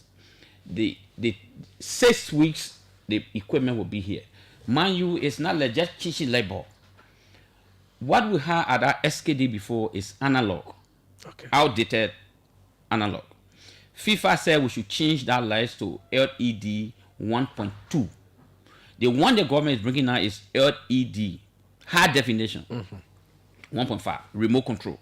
That means you can sit at the offices and dim the light or structure in a way that it suits reality. Now it will be remote control. Our fear now is when will they end? Because it will take 6 weeks from Holland to Liberia. When it gets here, they say it will take additional 2 weeks to also do the work. The wiring will be changed completely because you're changing from analog to digital. So all the wiring will take some time to do. So hopefully, before June, I show the so which means the government also 1 second. Government also pay 50% of that money already directly from finance ministry directly to the account of the company.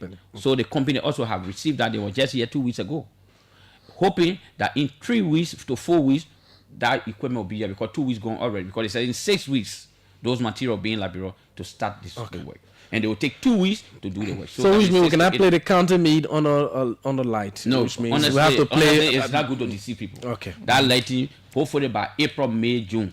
I sure that will be completed. Okay. We noticed something last year that there was no, some of the games, there was no extra 30 minutes. Would that be the same? No, there were extra 30 minutes. That's why we are taking measures.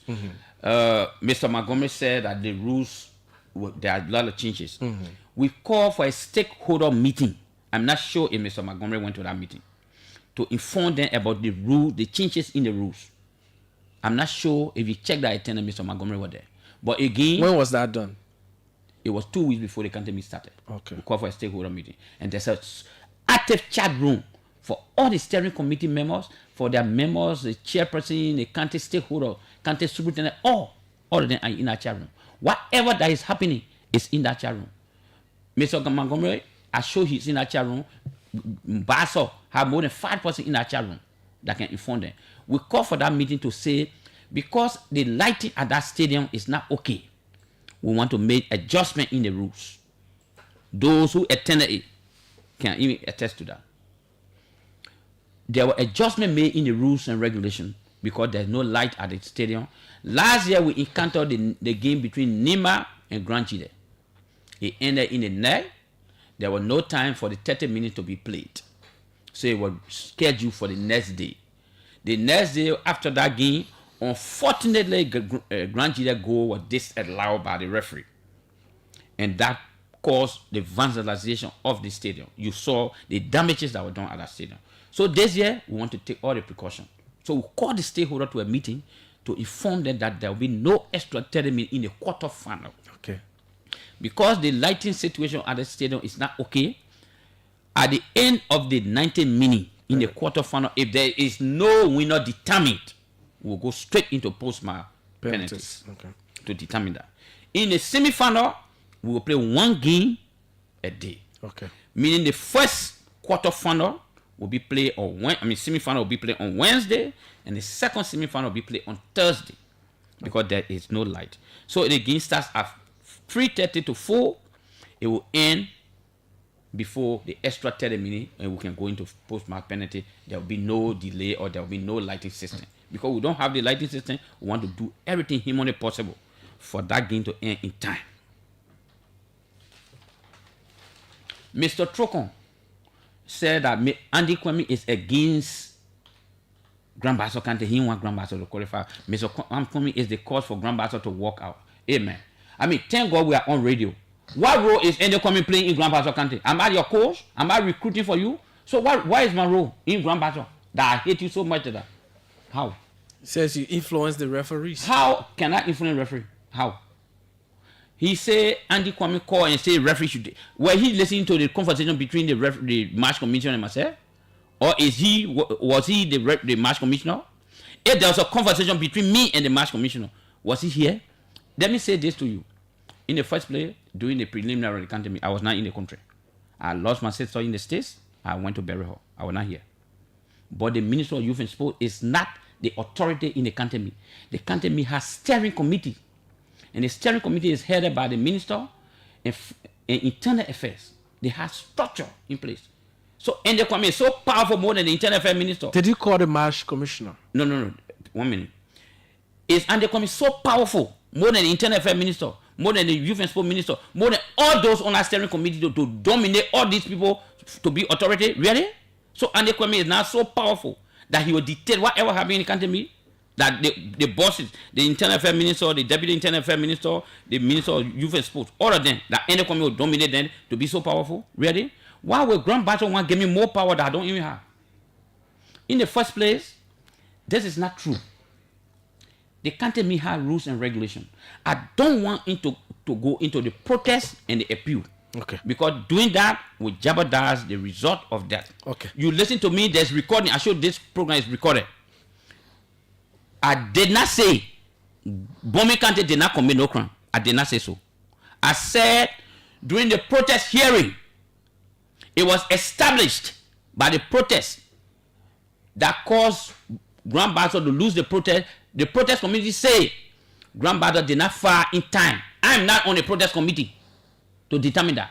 They say Bomi Kante did not fee more than 4 division players in their report. The report is in the public. It's not Andy Kwame who said that. It was the protest committee who said that. I'm not privileged to that protest committee. So why would Trocon come on air and lie and say Andy Kwame said this? So you all hate Andy Kwame so much of everything that happened to Grand Bassa wrongly that Andy Kwame is responsible? Okay. How? Okay, let's Larimer comes in. You can come in quickly because we are already out of time. Yeah, so I mean, Andy addressed all of the concerns. Yeah. But one thing I just want to re-emphasize is the accounting around the National County Sports Meets. We're very clear.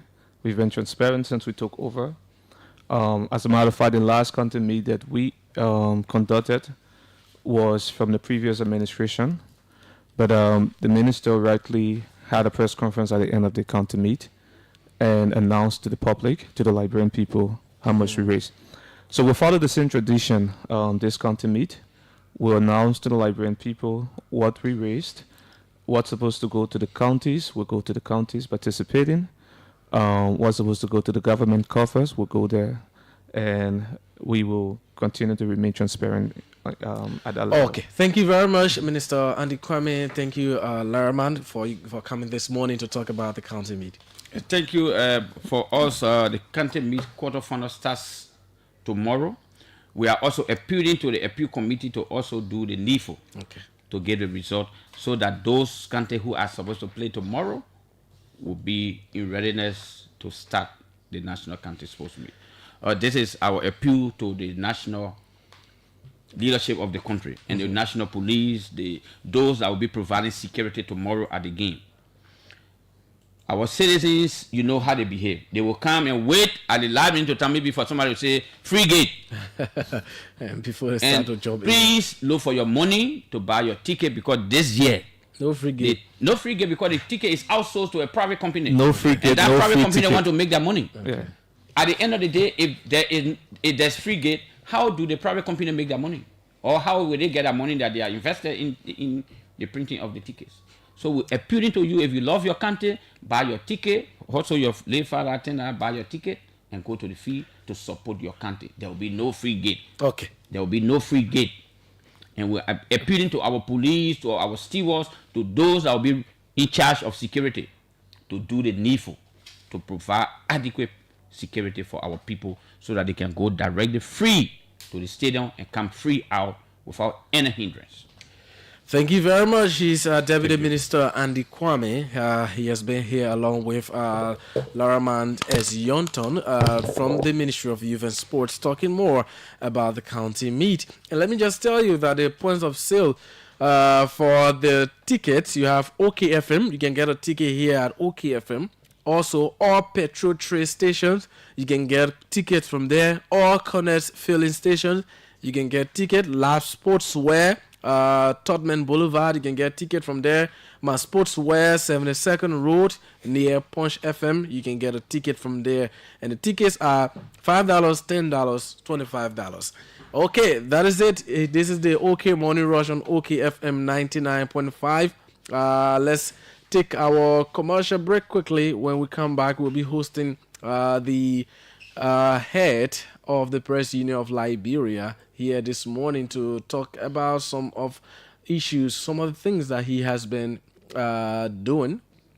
We'll talk about some of the things that the Press Union of Liberia has been involved with since he took over here on the program.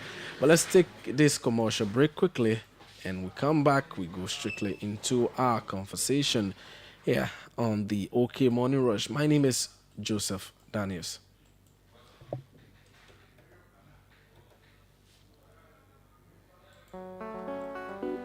Hello, my people. My name is Angel Michael. Whenever I'm traveling from here to Ghana, I don't ride plane anymore. You know why? Because I can ride a bus that get comfort more than even a plane. This one, I'm meaning to talk it. Fadelex Transport Incorporated. Bring to your face brand new modern buses that will make you to even forget about airplane. Go ride plane like your business. I will ride a bus. That's my business. But you know what? I will enjoy my ride and I will get the same comfort. Then when I see you in Ghana, I will laugh. I say, look at it, John. Fadelex Transport Incorporated. They are in Liberia. Right Sasimose, top of village, baby. And you know what? They live on every. Is your car sick? Is your car having engine problem, wheel alignment, or air conditioning problems? Then here's your solution. Here's the medication for your car. Automeds Garage on Gerda Street, opposite the Old General Ministry, is the right clinic for all your cars. With our local and international professional mechanic, we get your car back in good shape. Automeds Garage. We have a modern spray booth that leaves your car sparkling, or Car Care Center, CCC, that takes care of your car interior and exterior. We get your car the modern rims and doors handle. Let's just say we pimp your ride. Make your car look modern at Automeds Garage on Gerda Street. We have a professional tire center that change your tire in no time. With our state-of-the-art diagnosing machine, we know exactly what's wrong with your car. No guessing. Our tow service is is one of its kind. Tow your car for a reasonable amount if we won't fix your car, and for free if AutoMeds will service your car. Our prices are unbeatable and our customer service is outstanding. So whatever your cars need, call AutoMeds Garage on Girder Street, opposite the Old General Ministry, on 0555-535-307 or 0777-884-077. AutoMeds Garage. We care for your cars. I become a vessel of my happiness. Okay, welcome. In our country, but also facilitating different debates, dialogues, and then holding both political and social power accountable. So we tell all of you, thank you for the job you do at OKFM and the different media institutions across the country, but also to people who work with different media entities in the country, in the media industry, not as journalists proper, but like the security, the accountants, the human resource officers. Those are also important people within the media industry, and we tell them thank you for the work you continue to do. Yes, like you rightly said, we took over the union in October 2024 after a court mandate that led to the elections, and we've been running the organization.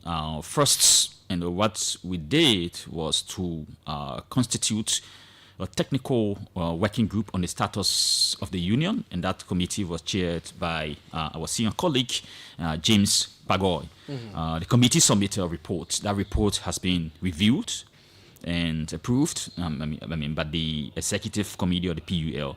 And so another action that we took was to constitute the different committees of the PUL. The union is run by the elected leadership and the executive committee.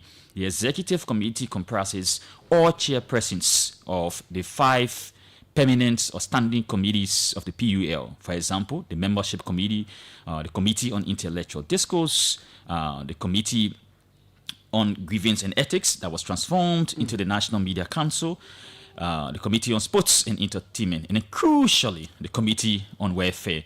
So those committees are intact. The different committees have been working to design different programs and activities that we can be able to collate into a strategic plan that will guide the running of the union for the next few years. Were there new appointments made to those committees? Yes. New appointments were made, but also some people who have been serving on those committees in the past, they are on some of those committees. We also have a committee on reconciliation and unity in the PUL. That committee has been working. And yes, the committee has been working through the leadership to ensure that, yes, we reach out to our colleagues who don't necessarily support us or who had issues when the first process was on in terms of the debates and conversations surrounding the elections.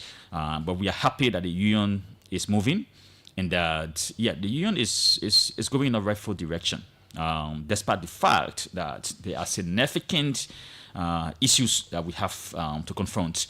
And like we said on yesterday, in keeping with Article 13 of our Constitution, the leadership has cited all members of the PUL to a membership meeting on the 31st of January 2025.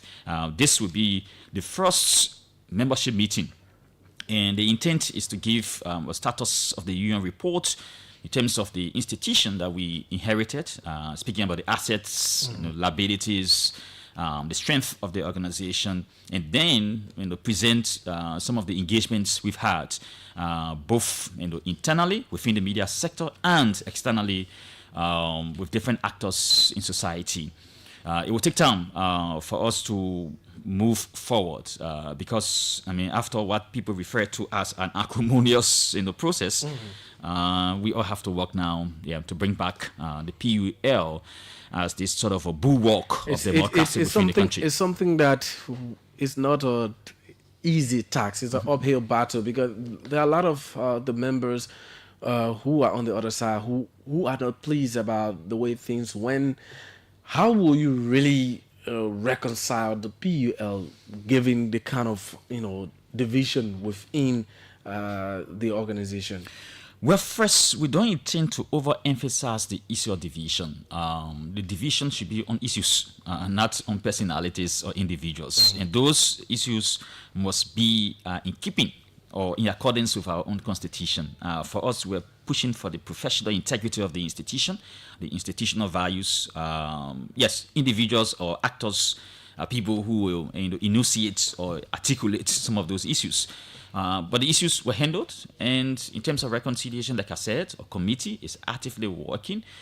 But in the process of reconciliation, if you come out publicly and reveal some of the strategies, the tactics, the events, sometimes it can fail. So it is our own position that some of the things we are doing, both behind the scene and with different actors, those conversations or those activities. But you're having closed-door meetings with some of those people. Have you been able to make a phone call to some of those who... Many. If I said this morning when we issued the citation yesterday, some got in touch that, yes, they did not support us electorally, but they do support the leadership that is in place, and they do support the union as an institution. It is not about us as individuals, but about the institution. Some were fierce critics, and they maintain their criticisms, which of course is good for the PUL, because the PUL is an intellectual community, right? I mean, you have some of the most educated citizens of our country who are journalists and who are within the media sector. Some practiced journalism with distinction, and they've got into different fields, yet they remain members of the union. I mean, they have different membership categories. So, for example, we've been receiving different calls, and I mean, the former president, Mr. Charles Coffey, he's been very, very gracious enough. He has come to the union, to pledge his support. To work towards. He did that. I mean, he did it, but some of these things we don't want to be public about it because a committee is working.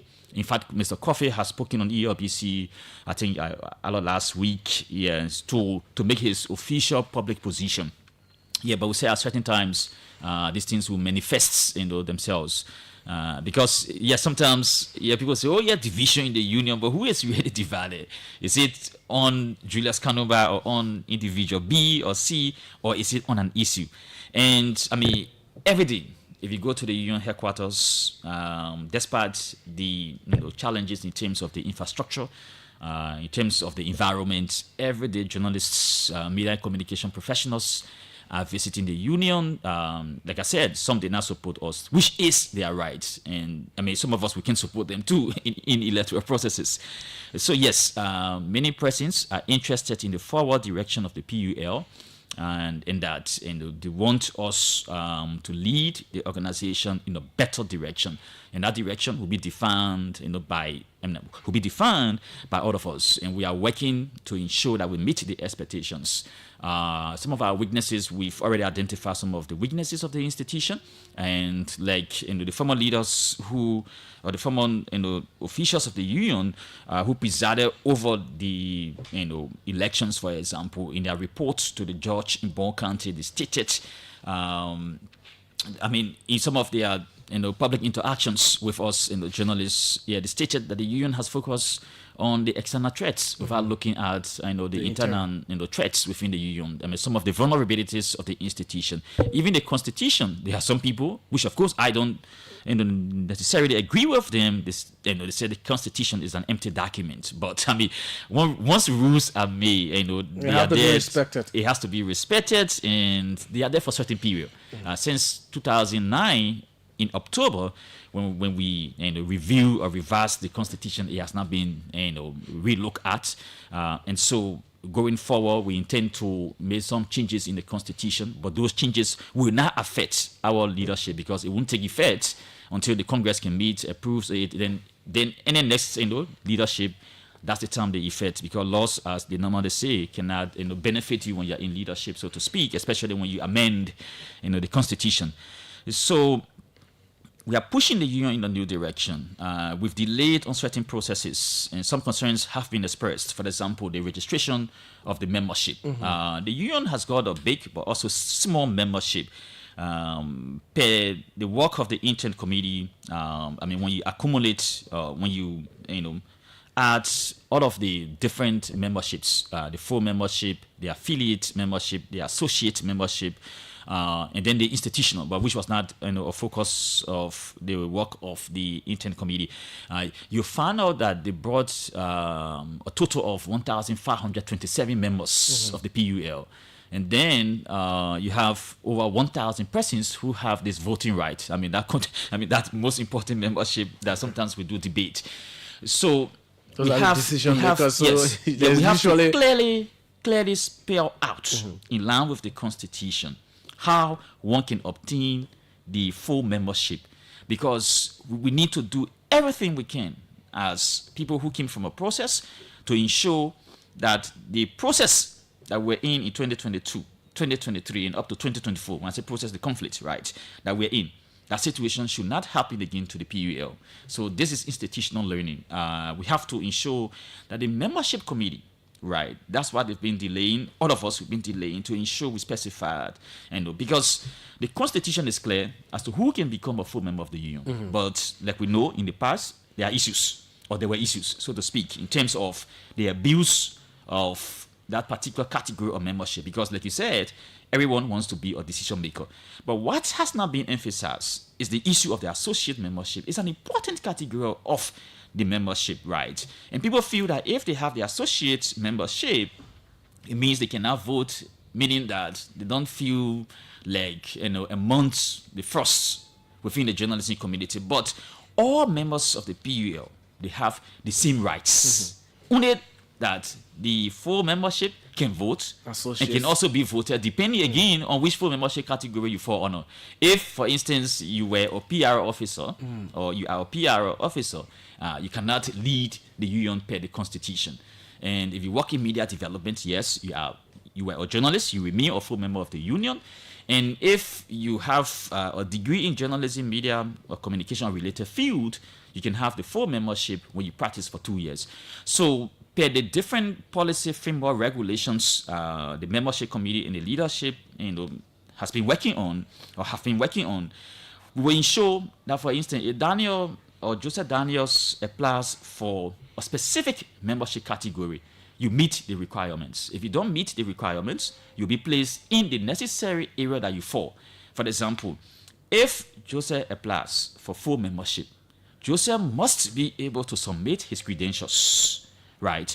Because the registration process of the PUL is a form of licensing, a form of accreditation. I know licensing can be controversial within the journalism community, but licensing, certification, accreditation, they are all synonymous. So our intent is to have all journalists, media and communication officers, or personnel or practitioners accounted for. And before you practice journalism, per our own thinking, is that you must be a full member of the union. I mean, we should not have people who are not journalists holding cell phones. I mean, they are citizens journalists or amateur journalists or unprofessional journalists, but yet they infiltrate the space. And they are considered as journalists everywhere. As journalists anywhere, right? And we have instances, for instance, people abusing different names of individuals. They take your picture, create a WhatsApp account, say this is Joseph Daniels, and then the whole telephone in their hand, they say they are journalists. In fact, extorting money from some people. And all of us, we have to be critical of some of these things that are happening. Don't give money to people who you don't know. Even they call themselves journalists. What we intend to do, and we've been working with different actors, is to ensure, for instance, if Joseph Daniels is assigned at the executive mansion, before he gets accreditation, so to speak, from the executive mansion, or that leverage to cover, to cover the executive mansion, he must be a member of the PUL. He must always a card-bearing member. Yes, display that particular license, so to speak, or the certificate or what have you. So we want to ensure that we follow all of these steps, so that the press union, the bar the press union can be up. Because when we're in this process of leadership contestation in terms of the elections, most of our members, they said, we want to be like the Liberia National Bar Association. The PUL can never ever be like the bar, but the PUL must raise the bar, right? And that's why do you think the failure to institute some of those measures that you just mentioned has contributed to the huge number of people just identifying themselves as journalists or abusing the ethics of the profession? Yes, I mean, I agree with you 100% in terms of the question and the answer, right? 100%. We failed, like the intern committee said, to internally govern ourselves. The issue of the media, there is always a contestation that external actors must not interfere in the work of independent institutions. I mean, independent in the word independent, right? I know some media institutions are not totally independent. And the PUL is a self-regulatory body, right? By our constitution, which is a very powerful instrument, the constitution has got the core of ethics and conduct for Liberian journalists, and that core ethics and conduct is also binding on all members of the PUL. So the enforcement of the Constitution and the lapses in the enforcement of the Constitution, those two areas are what we're trying to strike a balance. For us, we are for the enforcement of the Constitution. Because the failure to enforce the Constitution, the bylaws, and the core ethics has led to, I mean, a loose process of journalism in the country. And we don't want to be overly critical, but to make journalism a profession in Liberia that will be respected, you need a governance mechanism in place, right? There's no barrier to entry in journalism, but the PUL, working in partnership with the constituents and the members, different media development organizations who have to set the standards, because you can't consider yourself as a professional person if you don't have a professional organization that guide you, right? So we are working to ensure that the PUL of the past, both the immediate past and the way back past, those values that all of us stand for are respected. We are blessed that we still have many people who are served in the leadership positions of the PUL and who have been some of the longest and the serving members of the PUL. And with that, I'd like to pay tribute, and I also like to say my condolences. We've lost, I think, 4 or 3 persons since we took over. The latest, and it's not yet, we've not yet spoken to the family, so I won't call name, happened, I think, with one of our colleagues, right? Our sympathy. But the oldest journalist and the founding member of the PUL, the chair president, just passed away, James and C. Dennis Senior. He was at the age of 95. Wow. So he has held that sort of a institutional moral guardianship for the PUL. Okay. In fact, when we were in the Rickman role, he was one of the conveners, urging all to find a pathway forward. We found many solutions, but at a certain stage, different things happened until the court decided the matter. So we pay tribute to him. Like we said, he was a champion of freedoms in our country, with the freedom of speech, freedom of the media, the rights of journalists. And I mean, the family he's from, I mean, it's a political family, so to speak. They've been in the public sector for long, like himself. So he contributed significantly to making the union stronger. And thanks to God that he was alive. He saw the crisis in the union, and then he saw how different actors were involved in mediating, him himself being a part. Yes, so we are happy that he lived a professional life and he remained a journalist until his sad in the passing. So we are working with the family to ensure that we give him a funeral befitting of his work. Okay. So we also want to, I mean, there was this issue of our colleague Sam Drew and then Zoom Donzo. Yeah, so we've been able to participate in the funeral services. Yeah, journalists are prominent people within society. So whenever something happens to a journalist, and almost everybody will know. And like people said, we need to keep working professionally to move the organization forward. Okay, so in line with trying to set the standard, raising the bar for journalism in Liberia, there are journalists who may be part of the press union of Liberia, but not if the press union, but a lot of people, even members within the PUL and their colleague journalists, have seen that perhaps they have strayed very far from what ethical journalism is supposed to be. What guidelines are you also putting into place in order to ensure that those people, remain on the path of good journalism, or maybe not be journalists?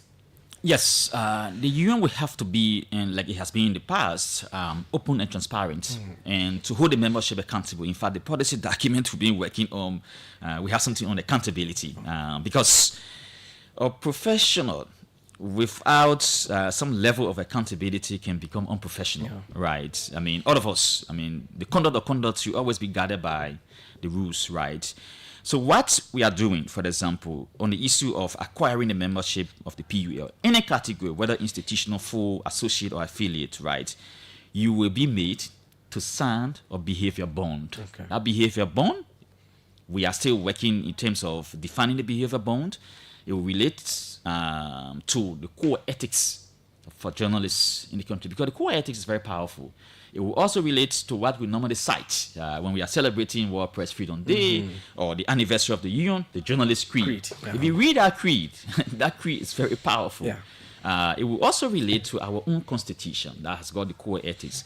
For example, in Article 15, in terms of the membership committee, Section 2, it said members shall be made to sign a behavior bond. So if, for example, you ethically transgress that behavior bond that you signed, you'll be investigated. There are powers of different committees. You'll be called, investigated, due process, in keeping with, I mean, our very constitution, the Constitution of Liberia, giving the due process. And then, if there are actions, recommended, the leadership will enforce the actions, right? That's why we delayed, to certain extent, in the Constitution. Some of those actions result to invoking membership. No, revoking. Yes. I mean, suspending membership, revoking. And the union has got a powerful mechanism to delegitimize or to reduce the credibility of people who are journalists but not practicing professionally. For instance, if the union issues an official position, challenging your work or exposing some of your practices, I mean, society-wide, that stigma will be on you. I mean, there are people who experience such a scenario.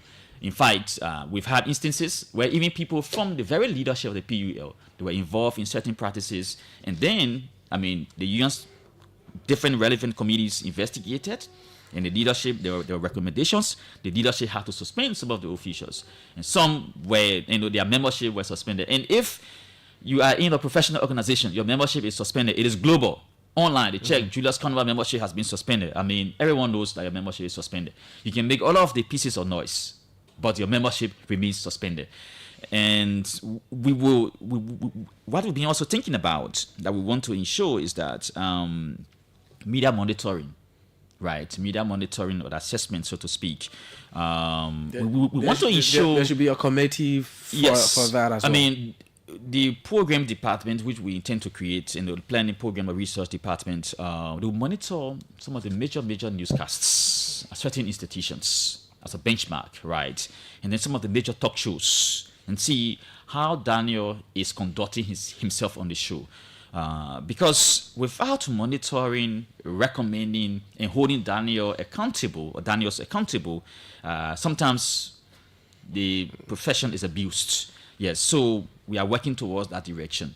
We intend to be very open, and we intend to make the membership open to criticisms. Okay. Even the leadership, if we are not proceeding correctly, I'm on this platform, people who should call and criticize, right? So you as a journalist, if you ethically transgress, we will publicly name and shame you.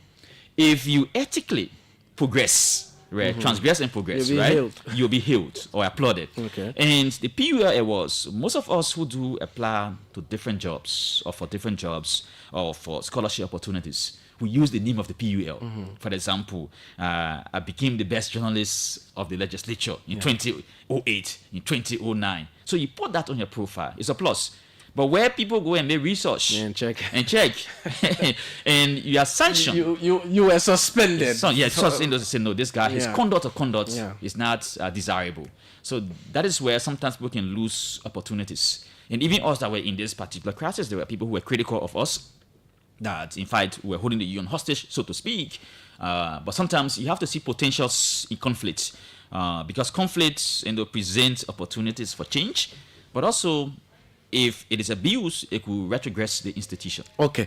Now, quickly, because we are running out of time, let's talk about how you intend to hold the powerful account, especially issues that could force journalism into censorship.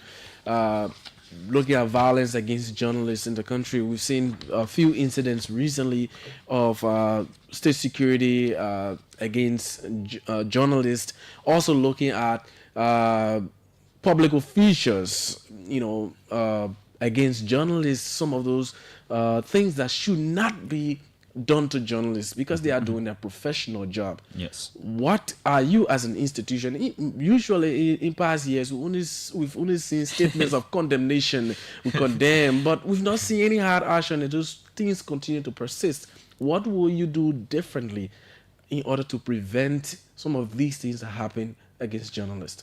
Well, thank you for the question. It's an important question, right? When we are running our campaign, majority of our colleagues, they condemn the PUL for condemning, right? Meaning the PUL is condemning, and then the PUL2 is being condemned for condemning.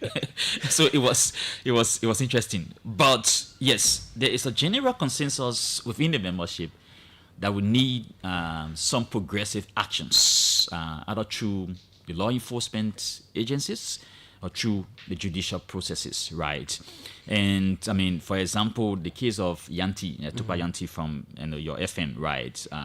Yes, he was assaulted, so to speak. People condemned it. We spoke with lawyers. We received pieces of advice, and we said we're going to work with the lawyers to pursue the matter.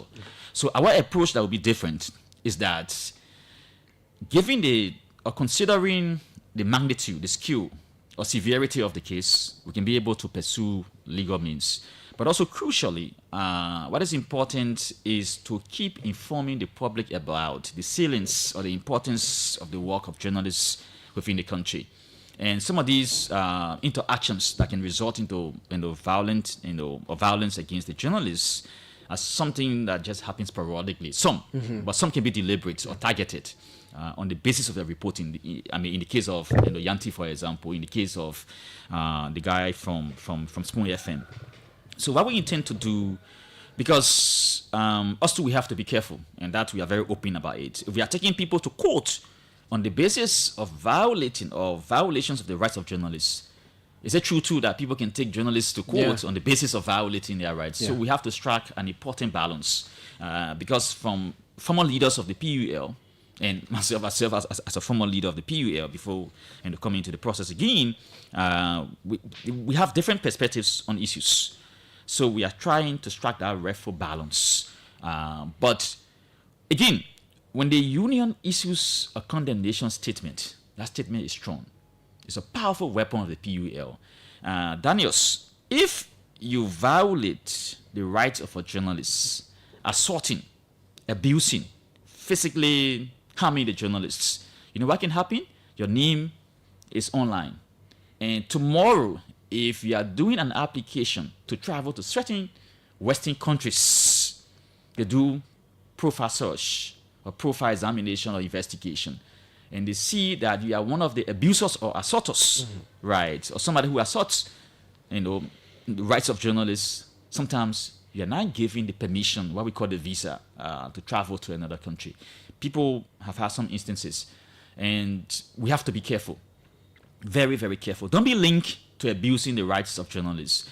The national actors who are politicians, for example, some, given the occasion, they can be very abusive, so to speak. But sometimes they do realize that they are infringing on the rights of journalists. Like it happened to Julius J on his show, where one representative from a certain blog, he was issuing a statement in a very friendly manner, but little did he know that what he was doing was actually a threat and infringing on the rights of a journalist to raise an issue, no matter how much you can disagree. State your perspectives and move on.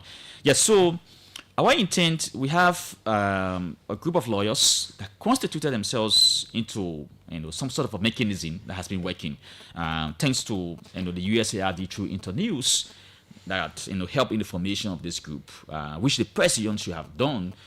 So what we intend to do is to institutionalize some of these mechanisms, so that when the donors shall have left, all of us can be able to refer to these institutions within the institution of the PUL. And our thinking is that we should have a legal unit at the PUL, some form of accountability unit, for example, because the conduct of officials of the PUL, right, are not clearly defined in terms of the Constitution. What happens if, for example, the president violates the Constitution on the very massive scale that undermines the credibility of the institution? Besides obtaining 2/3 majority vote to remove an elected officer, so to speak, you can take no different action. So you will only maintain that particular official until after the 3 years tenure. Yes, so we are working. We ask our colleagues to keep the support, and let's move the organization forward. Okay, so let's take 2 or 3 calls on 0777 700 995 0555 995 995. This is the OK Morning Rush. We are hosting the president of the Press Union of Liberia, Julius Kanuba, talking about a lot. And just the last point before you take your call, I know time is very short. We are having engagements with different actors in society so that we can be able to forge good relationships so that some of these attacks don't happen. Yeah. Okay, let's take it from this line. Good morning. Good morning. Morning. You're live. Go ahead, please. Good morning. Let's hear you. You are live. Thank you. My name is Thomas Tia, and I flew in from Congo Town. I'm happy this morning to listen to the president of the Press Union of Liberia. Since October, I think there is one of the major press engagement I've heard. There is a fast start for 2025. We want to see the union come together despite our differences. We are calling on all journalists in the Republic of Liberia to make sure to work alongside Julius Kanuba. Court issue cannot solve the issue. The media plays a pivotal role when it comes to shaping the development of Ghana of any other country because they can lift issues that are affecting the nation. But if we are not together to work together as a unit, how do we address some of the issues? How do we lift these issues with one voice? Thank you. So I'm happy this morning that the president, has come on air calling for everybody to rally to see how the union can be a stronger union. Thank you. So yeah, let's take this one quickly. Go ahead quickly. Yeah, good morning. Good morning. Let's hear you. Yeah, my name is Atenisha President, and I do join you from the RIA Highway. Let me appreciate you first for the topic and appreciate your studio guest.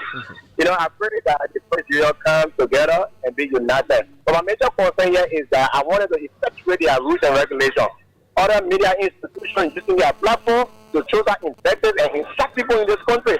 So I think there should be a measure taken in place that these media institutions should be penalized for every crime they commit such as effectiveness and impactment of the project. Thank you for the opportunity. The last one. Let's hear you. Sorry, let's take this one as the last. Go ahead quickly. Joseph. Yes, you're live. Let's hear you. Good morning. Joseph, my name is Focus. I'm from the Southeast. Good morning to the President of Liberia President. 30 seconds, quickly.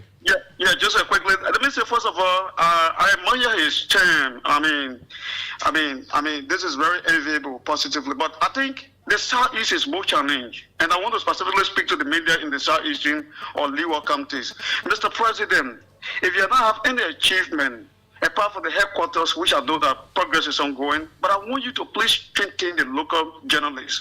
Those guys are disconnected. They don't want in the case of anything that plead for them. Please pay attention to those that are in the Leeward committee. Thank you very much. Thank you. If you listen, let's Yes, thanks to the last caller, right? He struck an important point which we've been working on. Journalists across the country are members of the PUL. And they've been working with us to ensure that we can be able to ensure some reforms. The first thing we want to do, we don't want one county, one coordinator. That's the change we want to make. Either we have 5, between 4 to 5 persons. There is another, suggestion that has just emerged, which we will, discuss that each, for example, administrative or statutory districts will have one coordinator. Okay. So we're still forming these sort of different ideas, and then we can be able to implement. But we will not, forget or marginalize any journalists in any region of the country. So the Southeastern Belt, in fact, Every day I'm receiving calls. Just this morning, I spoke to Emmanuel Quia Hiwe in Maryland County. Through WhatsApp. Okay. We are in conversations always. To the second column, yes, the issue of effectuating our rules. Those are issues that we came on board for, so that the journalism community can be guarded. Yes, we are aware that some media institutions are abusing their platforms, but again, the media pluralism that we have in our country, it is sort of a polarized, pluralist model that we have, wherein an individual can open their radio station and propagate the messages that they want to do. The only thing, don't engage in hate speech, but you can criticize, don't be very abusive through your platform. But yes, we need to effectuate rules, and those institutions that will violate the rules, they will be publicly held accountable. On the first caller, it's my colleague Thomas Tia. Yeah, Thomas, he has worked in journalism significantly, and he's been a member of the union. Thanks, Thomas. Let's work together to ensure that, yes, we put aside our differences and we move on. Another election cycle will happen. Mr. President, thank you for coming this morning. A pleasure. Thank you too. Okay, he is Julius Kanuba, President of the Press Union of Liberia, here with me, Joseph Daniels, on the OK Morning Rush. Up next is Liberia at 10, but just a reminder quickly that you can get your County Meet tickets at OK FM or Petrol Trace stations or Connect filling stations, Last Sportswear, Todman Boulevard, My Sportswear, 72nd Road near Punch FM. And the tickets are $5, $10, and $25. To have yourself a wonderful day. Blessing Nimna was here behind the camera.